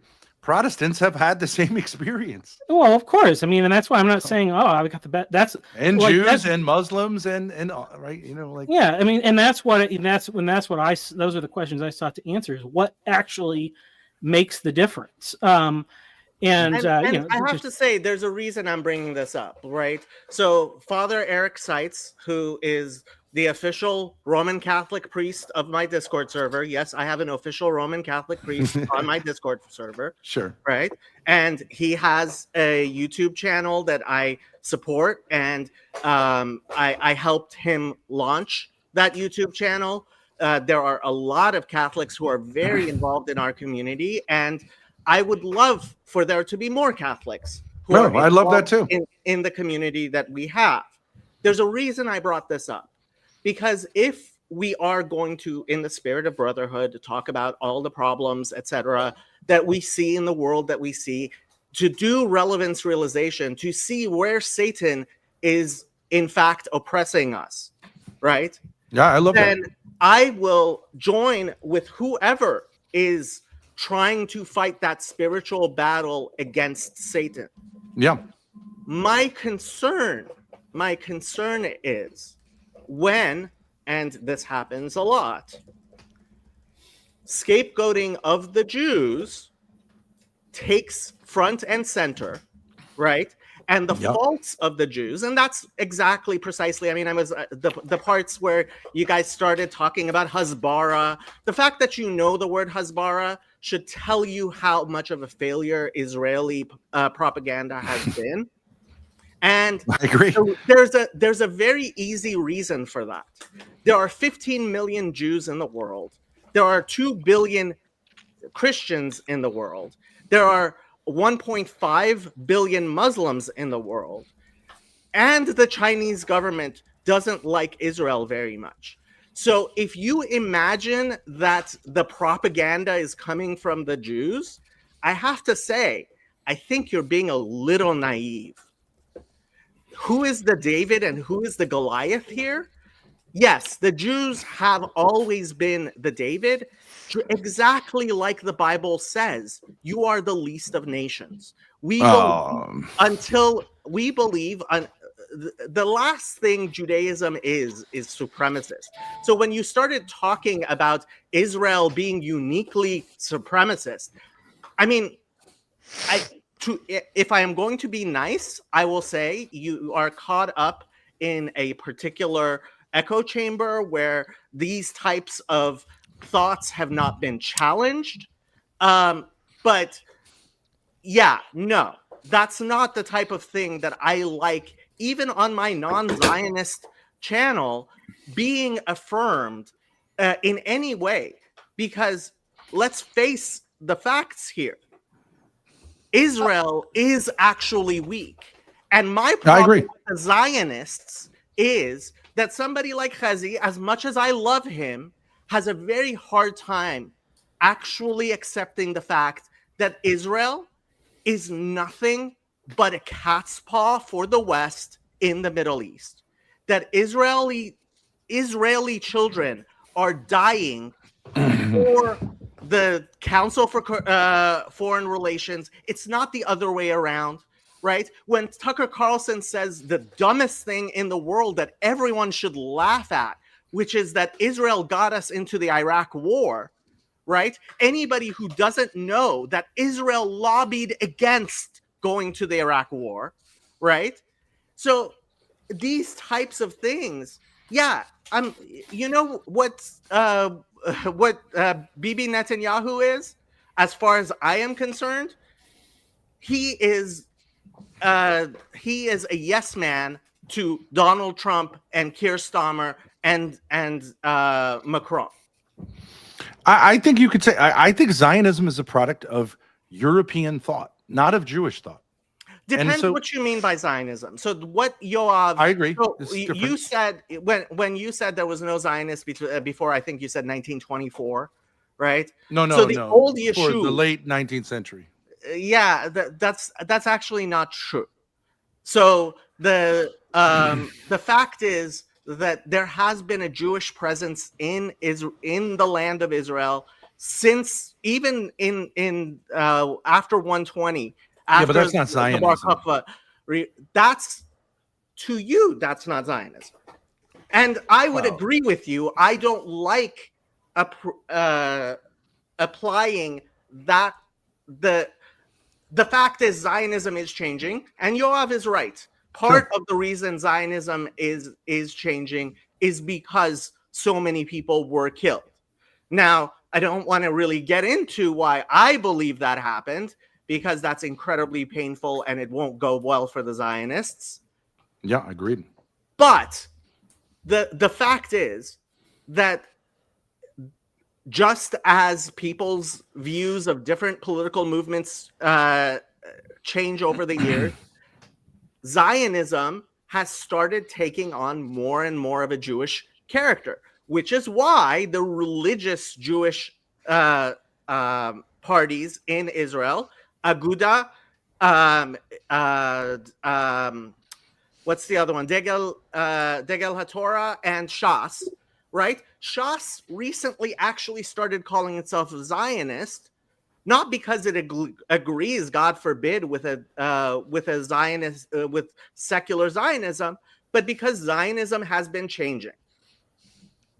And so that's what Chezi finds very comforting, because he comes from the religious Zionist camp, which has said, hey, we were here before Herzl.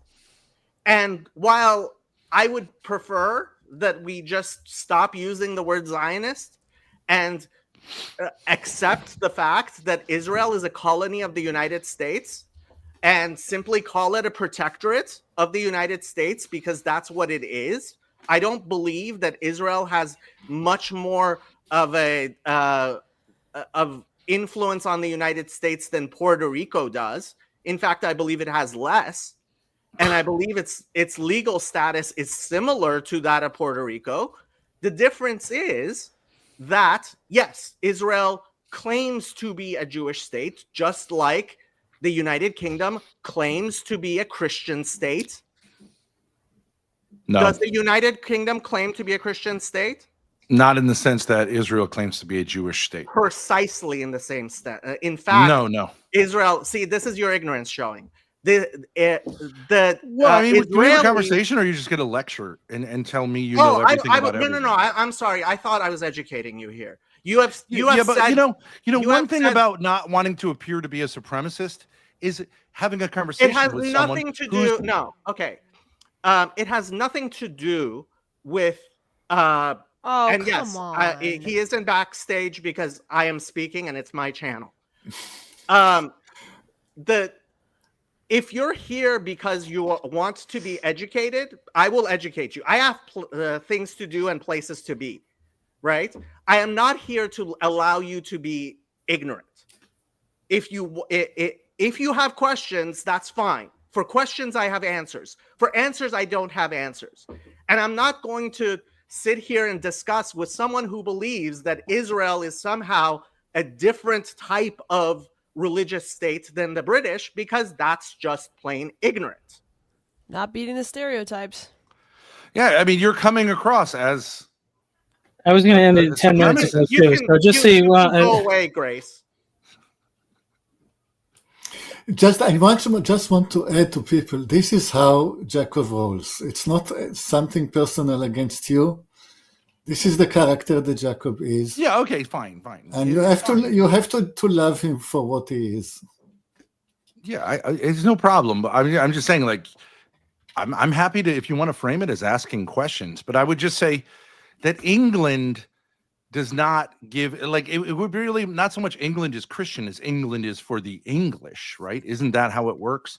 Well, the English people, whether or not they're Christian, but they don't actually enshrine that in law. See, this is the funny thing about the law of return. The funny thing about the law of return is that why do you think the British have ended up with so many Muslims from the colonies back in England? Because the fact is, the Israeli state very much designed itself after the English model.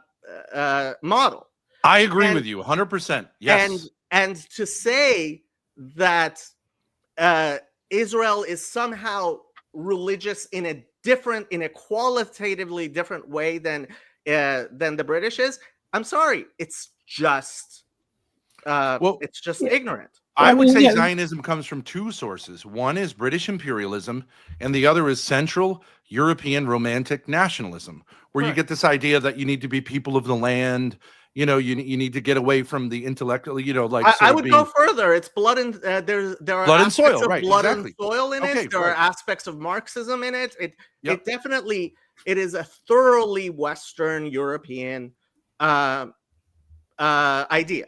I agree. And to that extent, I would say the folly of Zionism is actually a European folly. And I think that that's an important thing to bring to the conversation, because if you say it's Jewish and this is what Judaism is, then people are going to naturally be anti-Semitic to say, well, this is what Judaism is. No, see, this is a problem. People, I mean, I am not going to excuse people's anti-Semitism, right? If I see Catholics, I have seen Catholics behaving badly. That I do not ascribe every bad thing that a Catholic does to Catholicism, even if I do see how there are Catholic influences. Now, I have to say, when it comes to something like Zionism, which I don't believe comes out of Judaism integrally at all, right? I agree. There are certain things which I do believe are faults, which are uniquely coming out of the Catholic Church. I am not a fan of the chastity rules. But why would you as a Jew have like so much concern with how we run our religion? Because I just there's don't get a it. billion Catholics in the world. But you don't understand it from within. Celibacy is a long-standing I tradition. don't understand it from within, just like you don't understand Judaism from within. Right. So But I think we're you should be 15 respectful as million I'm being people, respectful. and you're 1 billion people. Okay, so I mean, I agree with Jacob about the problems with the chastity rule. I'm not going to tell Catholics they have to change it, but I think that that's probably one of several things that is the reason why there are still more Catholics leaving Catholicism than there are people entering in. And a lot of and of those who convert, it's still mostly Catholics leaving to. That's not true. Worldwide Catholicism is exploding, but Okay, not so much I in do the have West. to go. If you Well, want, if we're gonna go, Yeah. just end the stream. We have open just chatting a lot. If you want to speak to me privately, in which case I don't have to worry about what you're disseminating on my channel. That might be a better way of starting a conversation. Would you ever want to have a debate? I don't A friendly do debates. debate. I'll do conversations. Yeah, I'm not like a debater. conversation type of debate where we just, maybe. If you want to invite me on your channel, I would gladly come on your channel. Just one thing, I have very low tolerance for bullshit. I think I'm a pretty straight shooter. I don't know. These guys. For the first hour that I was listening to you, I was like, thank God somebody is deprogramming. You can look at my thing, deprogramming Chazi. Once it got into where you were saying things, which what I can only take in one of two ways: you are very ignorant or you are malicious. Then that's when it became a problem. Okay. You could have that take on it. It's no problem. I understand I rub people the wrong way, but I think what's important in this conversation, okay, it's important that I take some of your insights as a Jewish person, right? I don't think a lot of Catholics realize that there are anti-Zionist Jews, right? So they just say Zionism and Judaism are one and the same. I think that's a really important point. I'd like to take that back to my Catholic brothers who do number in the hundreds of thousands. Are you aware of Gideon Lazar, the Byzantine Scotist? He's a Jewish Catholic. He's a Catholic of Jewish. He's traditional. He has a YouTube channel. He does a lot of good work in this thing. I've had him on my channel, and we've gotten into it over a lot of things. He's on Twitter. He might be a much better person for you to. Okay, sure. But I love what you're saying, and I think you have an interesting personality. Thank you. You come across as a little bit brusque or whatever. That's fine. I don't stream on the Sabbath. Right now, it is the Sabbath. I came on because I saw something that was going on my channel, which I do not want to see. Well, I mean, sometimes you don't like conversations, but sometimes they're good. No. I love conversations. I love conversations. That wasn't what I saw. What I saw was somebody who appears to have an agenda. Two people coming on who are experienced YouTubers who were taking advantage of the fact that my dear friends Chazi and Yoav are not experienced YouTubers, and they're genuine, honest people who I agree. While I think they acquitted themselves about as well as they could, at the same time, I don't want to see them memed on your channel, which I don't know you well enough to know that they're not going to be. Well, I don't know if these guys want to say that they think I'm anti-Semitic Jew bashing. I don't really think that's how I came across. I would say my curiosity came across.